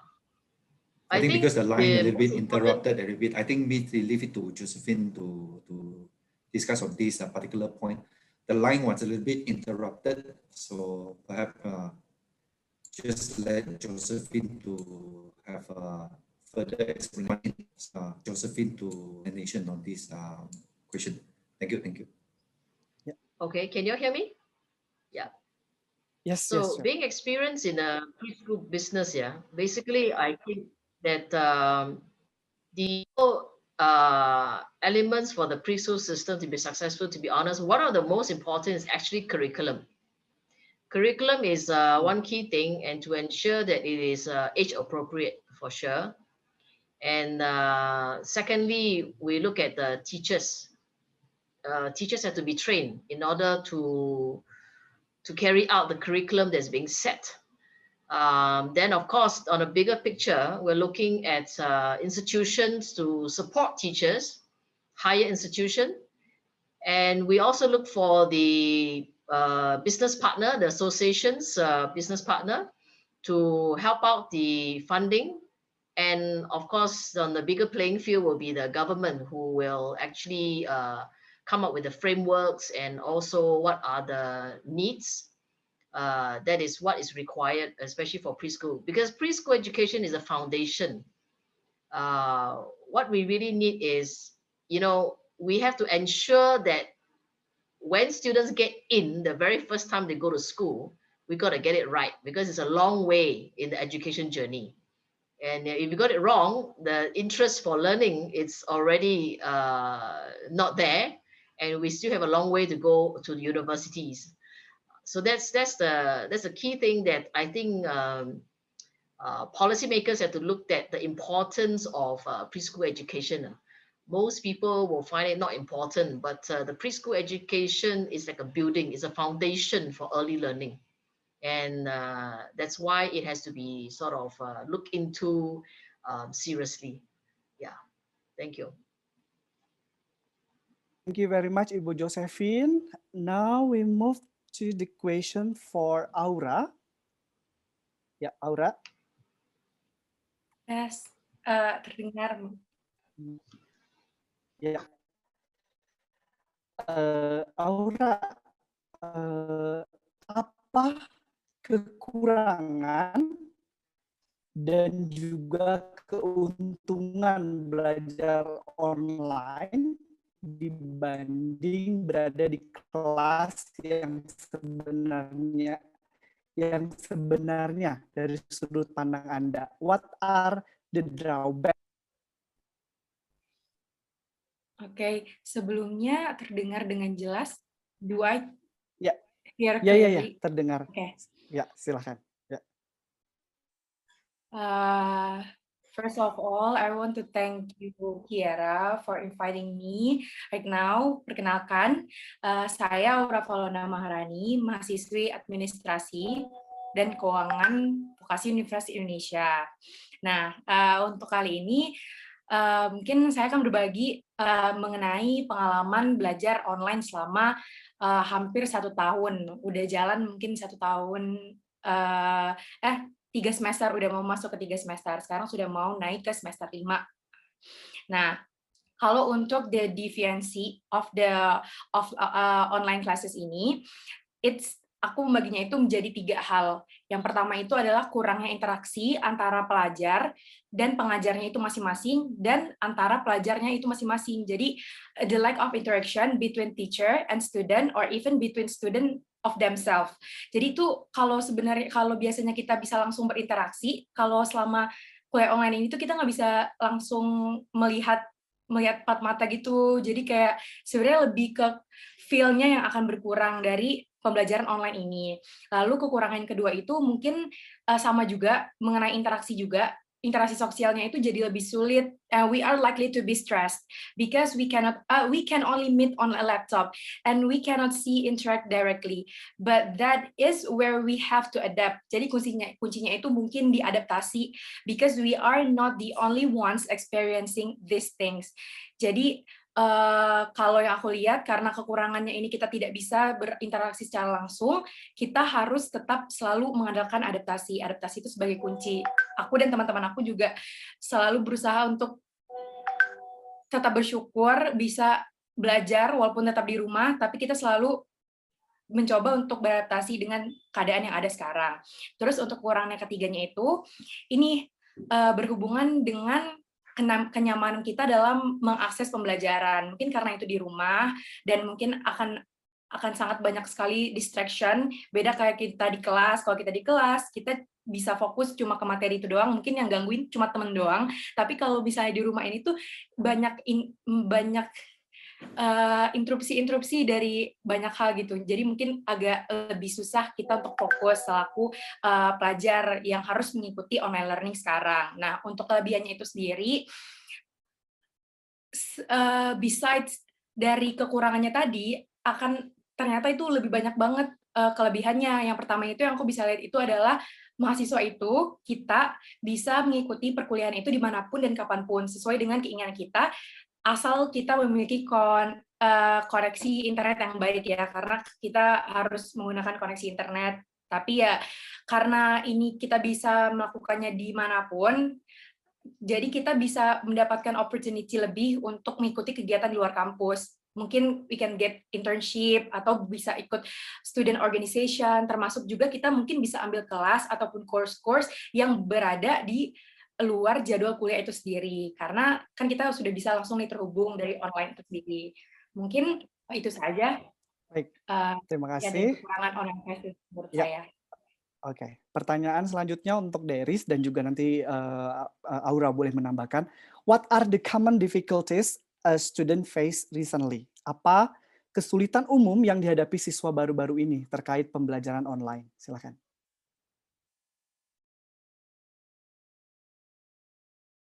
Deris atau Aura dulu?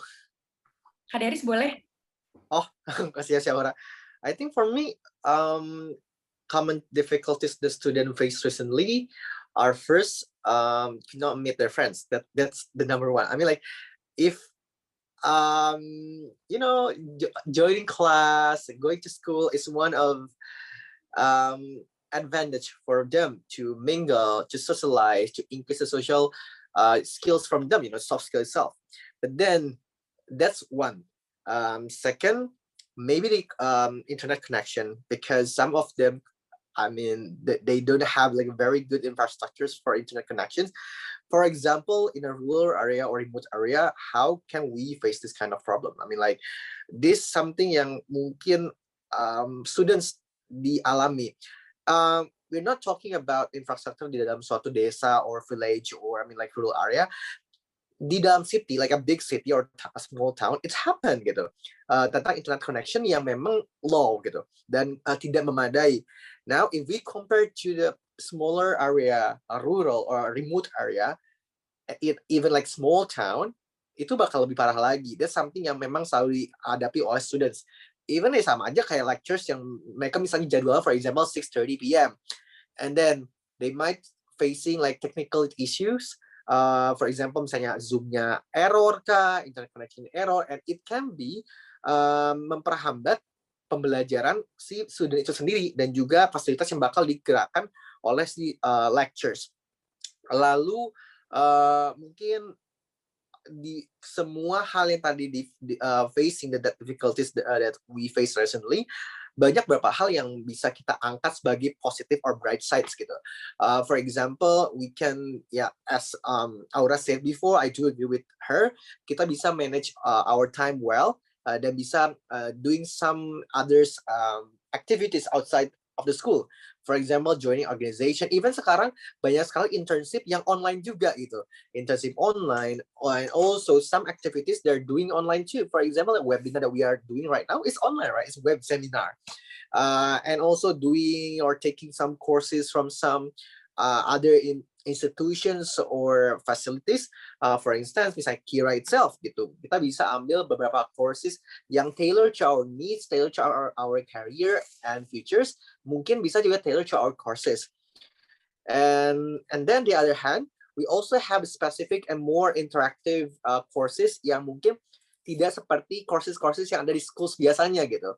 Mungkin dulu IPA aja gitu, or science aja, or math. But then now we have more specific courses yang mungkin bisa lebih fun with various activities dan juga interactions among students and also lecturers. Tapi ini pintar-pintarnya si lecturers yang bisa accommodate students untuk berinteract well with them gitu. For example, they can using like games or interactive discussions or doing some quiz that online. Ada dulu tuh namanya apa ya? Bukan dulu sih, kayak quiz. Tahu nggak sih yang di website itu suka ada? I forgot the name. Aura tahu nggak? Kahoot, yeah, that's Kahoot. That's one of thing yang kita bisa lakukan sebagai interactive activities from the lectures to the students. Dan itu bisa nambah credits-nya. I think one of the mindset yang anak-anak sekarang mikir itu kan credits yang bisa mereka dapat scores-nya berapa. Perhaps if the lectures are smart enough to create and creative enough to create more interactive courses or activities yang bisa mengangkat interaksi mereka pun or their interest to do that activities, dan artinya tetap aja ada rewards and punishment. For example, rewards-nya bisa nambahin credits-nya or their scores, artinya poin berapa. Sebelum pandemi ada, maksudnya pas zamannya offline learning, we actually use Kahoot gitu. That's fun. And now we are actually like a learning online base. So I think it's better for lecturers to see reference from other universities or education institutions from another country. To be example. This is one of the way to educate students who have this kind of capacity and standard and also background.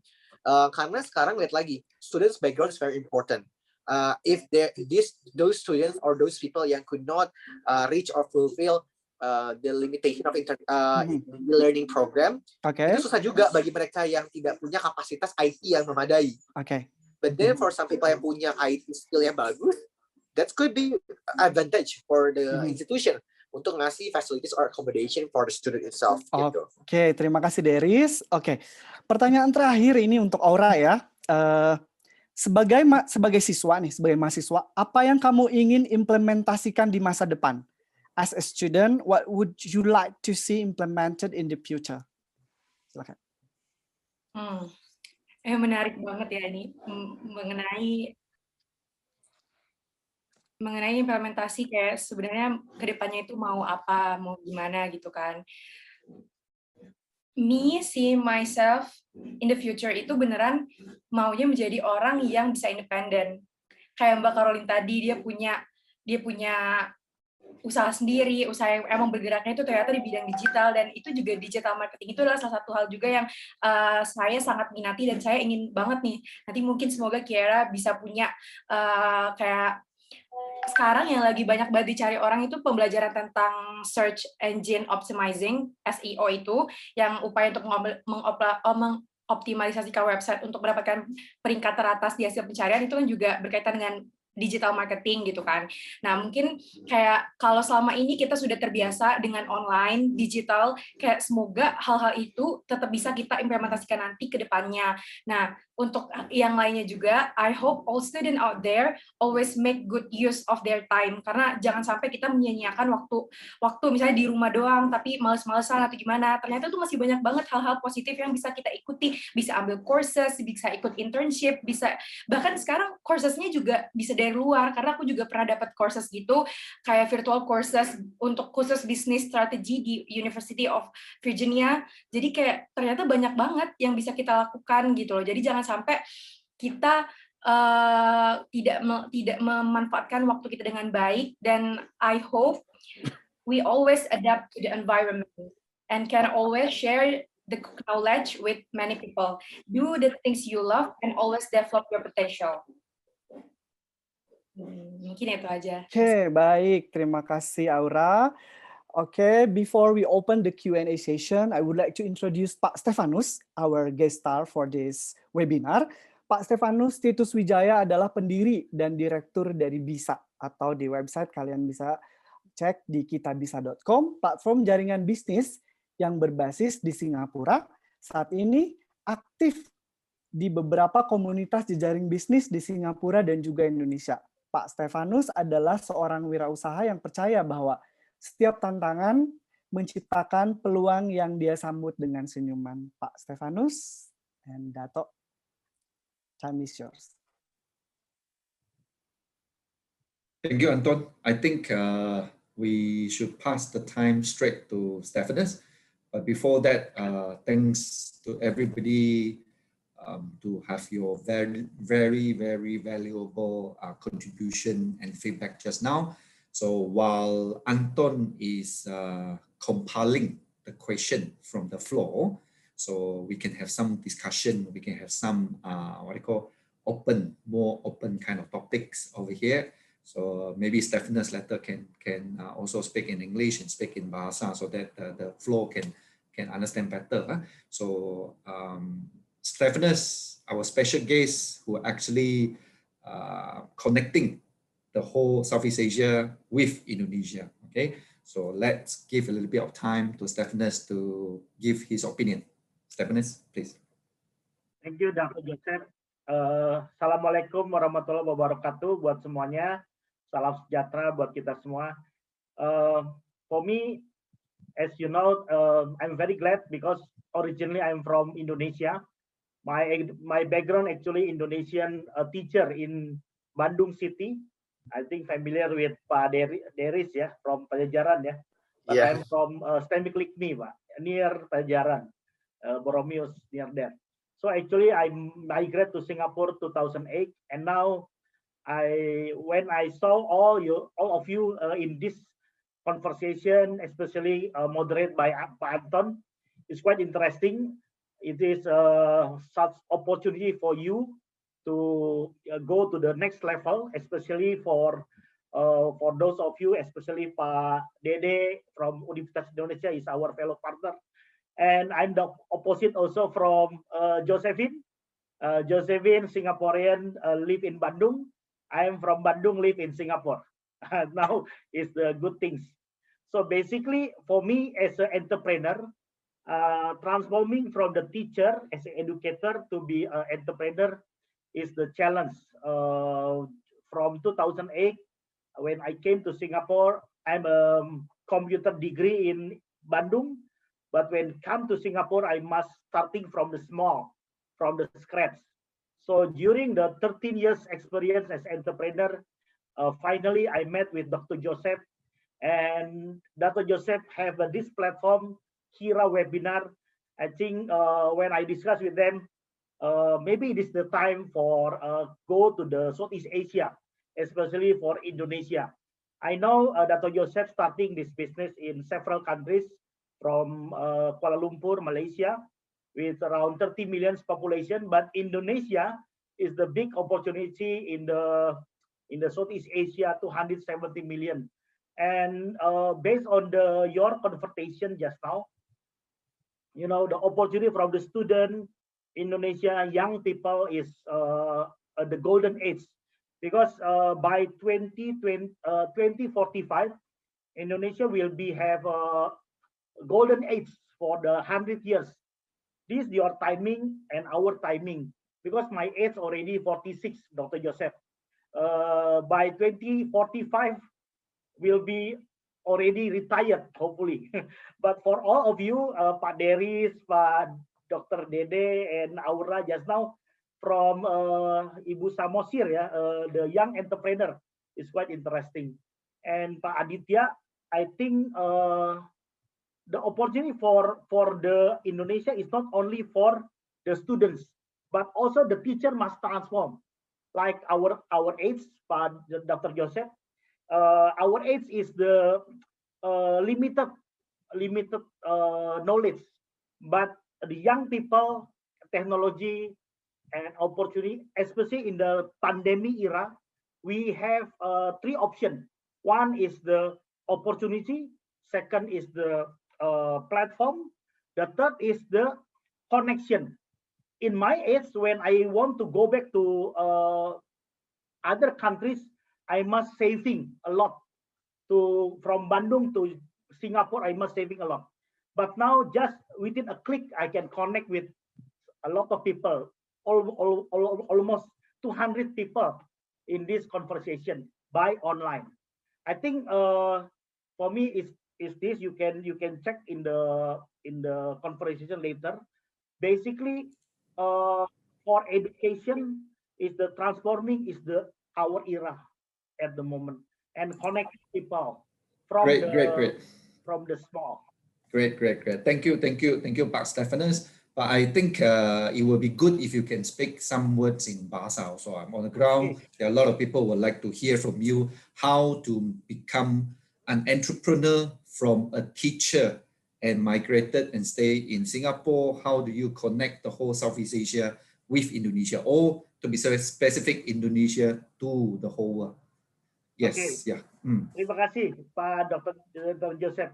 Jadi Bapak Ibu, pengalaman saya sebagai guru ya, dulu di Kota Bandung, saya ngajar di hampir di 4 atau 5 sekolah di Kota Bandung, di beberapa sekolah yang dari SD, SMP, SMA sampai kuliah. Dan waktu pindah ke sini, yang saya perhatiin adalah gini. Dulu saya guru komputer. Sebagai guru komputer di Kota Bandung waktu dulu, banyak sekali hal-hal yang tidak berhubungan sama komputer. Jadi saya ngurusin pentas seni, kompetisi basket, kompetisi macam-macam lah. Di mana banyak guru waktu itu tidak mau. Apalagi kalau pekerjaan-pekerjaan kayak ngajar pramuka atau OSIS gitu kan, pekerjaan-pekerjaan yang istilahnya tidak ada duitnya gitu waktu dulu. Nah, akhirnya yang membuat dari pengalaman itu waktu saya pindah ke Singapura, ini justru yang menyelamatkan saya adalah dari situ. Dari pengalaman waktu di Kota Bandung melakukan berbagai macam kegiatan soft skill. Jadi tadi Pak Dede mengatakan bahwa pendidikan itu bukan hanya mementingkan, kalau zaman dulu ya, orang bilang pendidikan itu harus IQ-nya tinggi, harus pinter. Mungkin Pak Anton tahu lah, ya, kalau mau dites IQ pasti, tapi orang kurang memperhatikan bagaimana negotiation skill, communication skill, terus juga bagaimana interacting teamwork gitu. Nah, ternyata waktu saya pindah ke Singapura yang beda adalah kalau di Indonesia banyak quantity itu important because the population is big. Tapi kalau di Singapura, negara kecil, semuanya spesifik gitu. Kalau misalnya ditanya, Stephanus mau kerja apa di Singapura? Apa aja deh. Nah, buat orang Singapura hal seperti itu sulit gitu ya. Karena apa? Mereka pengennya spesifik gitu. Jadi, kalau Bapak Ibu perhatikan gitu, perbedaan pendidikan di Indonesia dan di luar itu, kalau di Indonesia yang saya alami adalah itu bisa tidak linear gitu. Jadi sekarang saya dulu guru komputer, terus pindah jadi education consultant, pindah juga jadi travel agent, pindah juga jadi sales marketing, bahkan sekarang jadi event organizer di Singapura dan business consultant.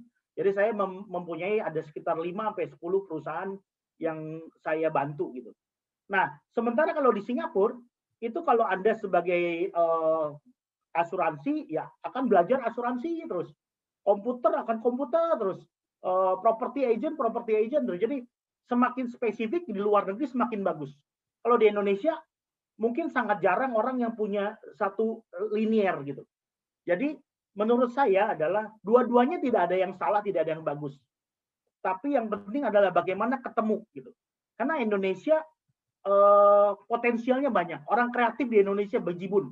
Bahkan saya juga mewakili diaspora Indonesia di luar. Ada sekitar 6 juta diaspora Indonesia tinggal di luar negeri. Ini kalau bisa kita komunikasikan itu luar biasa koneksinya. Tapi permasalahannya kita selalu kalah dengan negara-negara lain seperti Thailand, India, China yang mereka bisa united gitu. Nah sekarang kalau dari saya pengalaman adalah selama 13 tahun di Singapura yang saya pelajari adalah saya belajar culture. Kedua adalah lebih mengandalkan human capital. Tadi saya sangat senang dengan Aura ya, yang bisa belajar dari Virginia gitu langsung.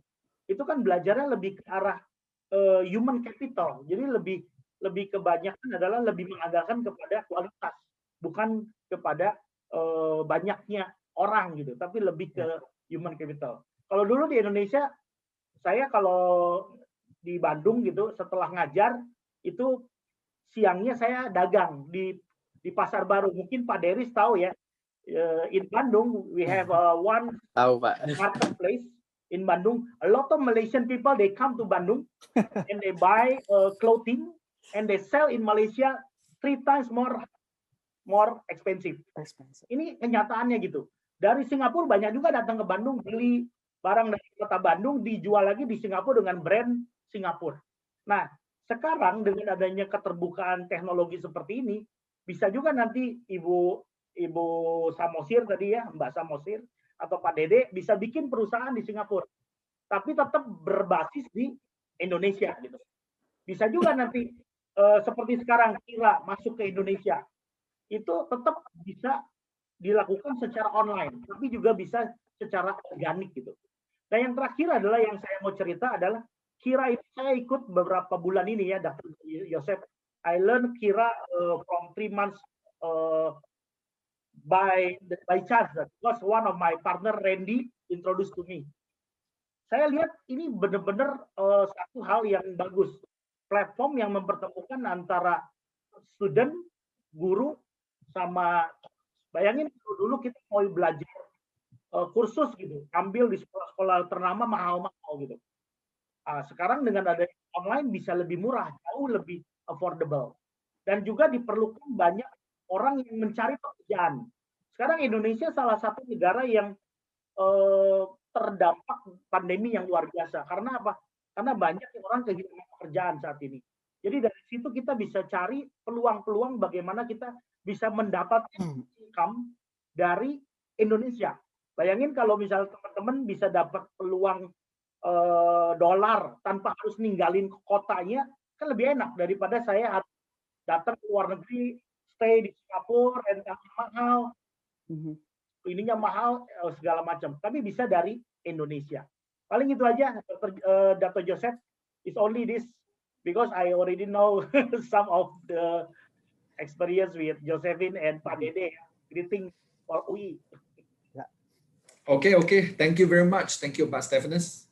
So, Anton, while you are reading for the Q&A question, maybe I would just like to have a conclusion, a simple conclusion after our today's wonderful discussion and feedback from all our panel speakers.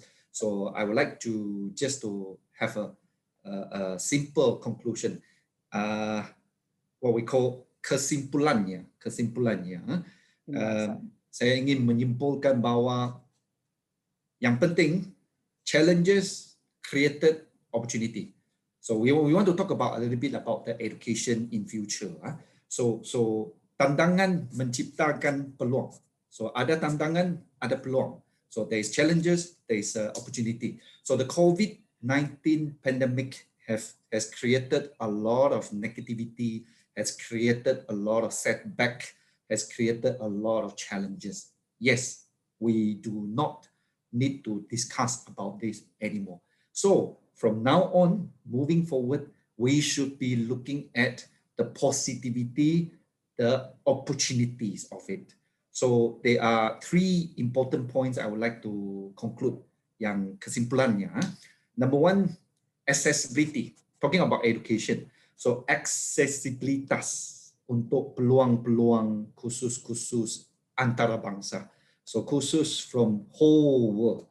So there is more accessibility now. Please look into that. That is the wonderful opportunity. Number 2, we are talking about affordability. So of course, with the global reaching, because of the so-called accessibility, so affordable courses, khusus yang terjangkau, khusus yang affordable. So sekarang ni adalah di peluang semua orang. Dan number 4, we have to take these so-called the challenges, so-called the negativity, to have build up another way of career. So education is a lifelong industry. That means it is a lifelong career that we can actually build up from here. So everyone, we are here in this webinar, in this room, we are somehow educator, we are somehow involved in the education industry. So, and also either you are students, you are parents, or anyone who are very concerning about the development of education, Indonesia per se, and the whole Southeast Asia and the whole world. So we hope to look at future, we hope to look at the opportunity, especially after this pandemic. Okay, so I think that is a very important message that we would like to carry out after our webinar this afternoon. And let's open the floor to Q&A. Q&A, okay. Thank you very much. Terima kasih Bapak Dato. Saya akan membaca pertanyaan, baik pertanyaan yang pertama, what is the future for private education institution or education companies after the end of the pandemic? I invite Ibu Josephine Tan, Pak Dede, and Pak Aditya to answer this question. Ya, bagaimana masa depan lembaga pendidikan swasta atau perusahaan pendidikan setelah pandemi berakhir? Ibu. Yeah, I think I would like to share. There's definitely a good opportunity. I think what we're having right now, this pandemic, for me, is basically learning how to surf first. Because once this, pandemic's over, and all of us is like right now, like birds in cages. And once we open up the cage, everybody's going to fly out. And once this fly out is going to be like the big wave that will come. It's like in Bali, the big wave, and then you have to surf on it, and it will move very fast. So it's a matter of time, and once all of us will get out of where we are in our homes, the economy will basically move upwards, and of course there will be unstoppable after that. That's how I see it. So like even right now, like what Pak Joseph mentioned, that doesn't mean that it's quiet means nothing is moving. Actually, a lot of technology and application are moving very fast right now to catch up with this remote learning in education. We see more applications and more even free webinars for educators and educators. I think this is wonderful. So not every challenges is no opportunity. So that's what I see it. Thank you.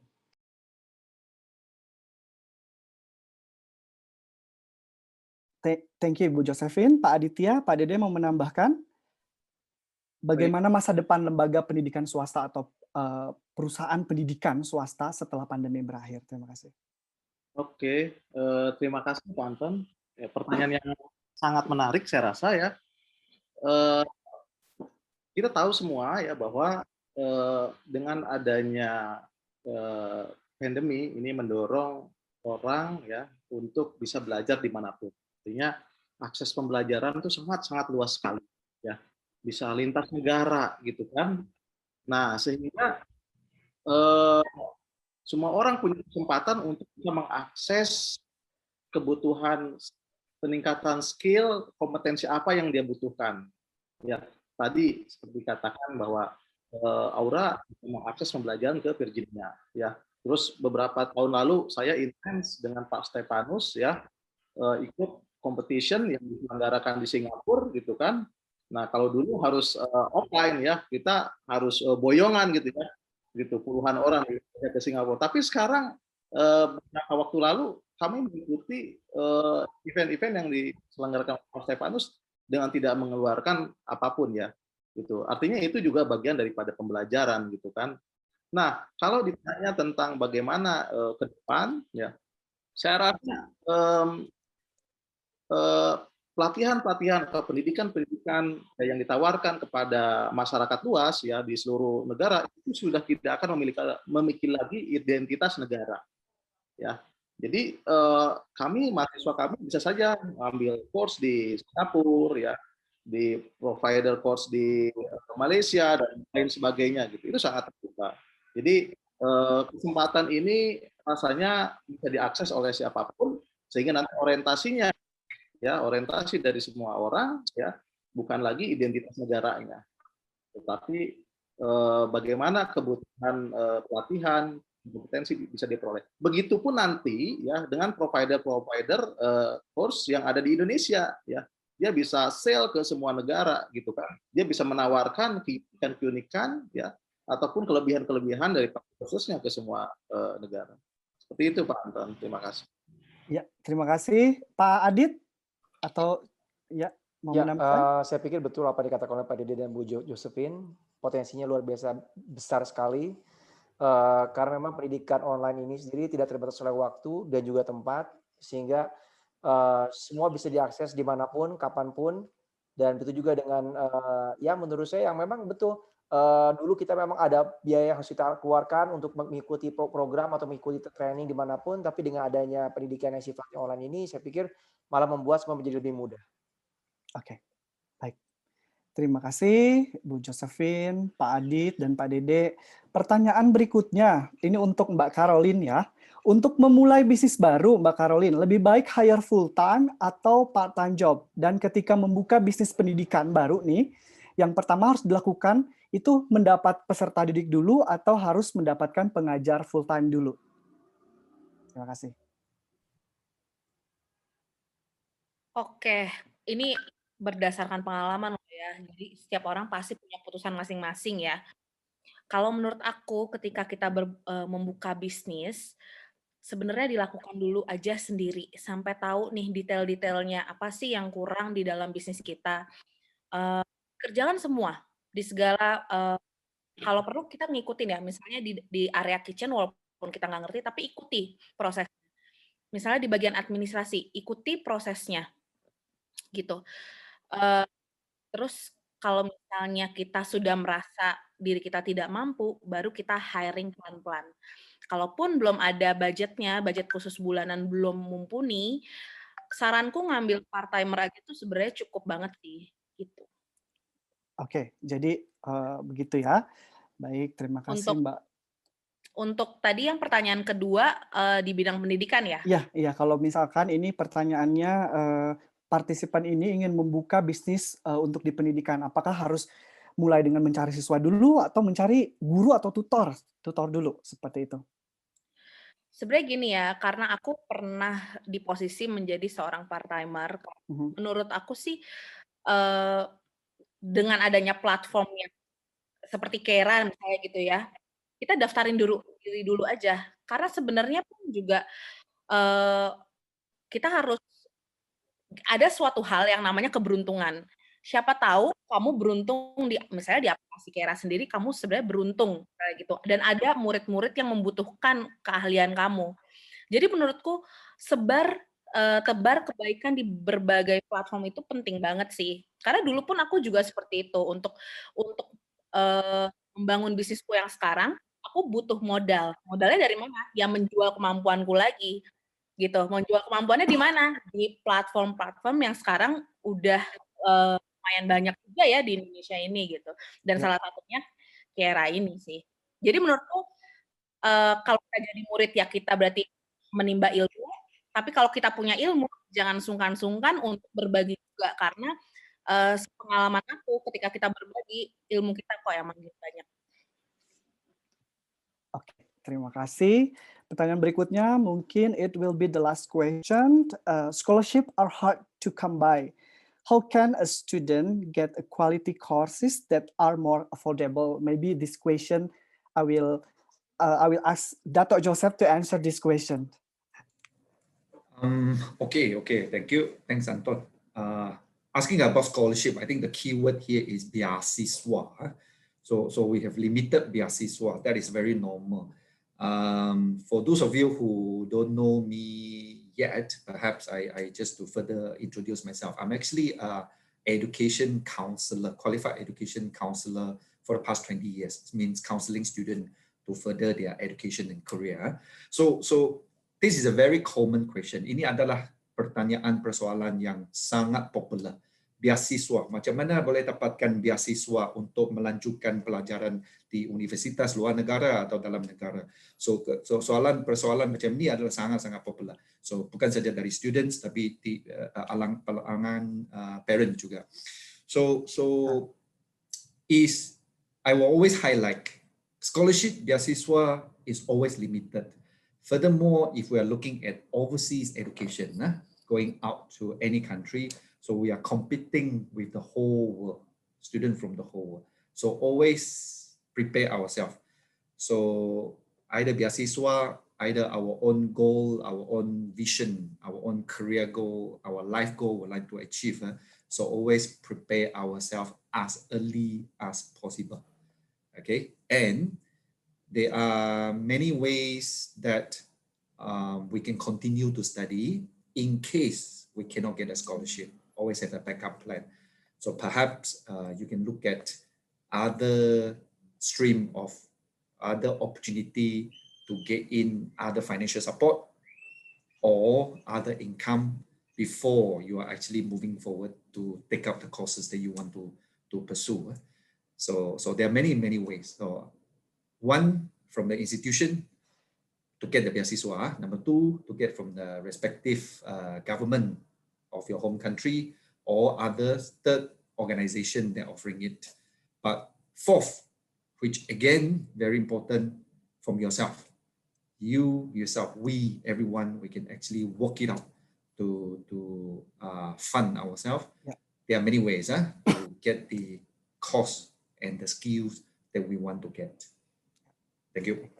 Ya, saya mungkin ingin menambahkan bagaimana cara mendapatkan kursus yang berkualitas. Kursus yang berkualitas tidak hanya datang dari universitas atau semacam academic course seperti itu, tetapi juga kita bisa mendapatkannya di luar universitas. Misalkan banyak sekali aplikasi-aplikasi pendidikan yang ada di dunia ini yang bisa kita bisa kita cari dan untuk mendapatkan kursus-kursus yang kita butuhkan sesuai dengan kebutuhan kita, seperti itu ya. Oke, before I close this session, I invite all speakers dan juga partisipan untuk turn on your camera. Kita akan melakukan foto sesi. Ya, Mr. Yang. Okay, we are ready. Okay. 1, 2, 3. One more photo. 1, 2, 3. Okay. Okay. Before I close the session, Dato' Joseph, do you have something to add or it's enough? Of course. Very last message before we close our session, of course. Once again, I thank all our panel speakers to contribute significantly on this afternoon. And every one of your ideas and input is certainly useful, not just in the context of Indonesia, and I'm sure bring forward to whole Southeast Asia and the whole world. So once again, thanks to, of course, our wonderful key person facilitator today, Anton, and the team to organize this. Thanks, Pak Tede, Pak Adia, Miss Josephine, and Caroline, and our students, Darius and Aura. So once again, thanks for all the audience to participate in this. And one important point before I forget, all of you here, you are entitled for our certificate of attendance, as well as our special sponsorship from respective our business ownership partners around the world, a special sponsorship of a free Kira standard account. So it is not free, to be exact, it is actually sponsored by all our business partners around the world. In order to understand more how to proceed on this, Anton is ready for a session to brief every one of you. Once again, thank you very much. Anton, leaving to you again on your special sessions. Baik, terima kasih. Sekali lagi terima kasih untuk semua speaker dan panelis. Terima kasih juga untuk semua partisipan yang telah mengikuti Kiera webinar ini. Semoga ada hal baik yang dapat dipelajari dan diaplikasikan setelah webinar ini. Sebelum menutup sesi, saya mengucapkan terima kasih dan saya mengumumkan juga bahwa ada sesi mengenai Kiera, nanti bagaimana berbisnis di Kiera, bagaimana menjadi course provider di Kiera, bagaimana menjadi student di Kiera. Saya undang Anda setiap hari Senin dan Jumat, hari Senin jam 7 malam sampai jam 8, hari Jumat jam 4 sampai jam 5. Okay, before I sign out, I would like to invite all of you to download the Kiera app and register on the apps today. Terima kasih dan sampai jumpa lagi.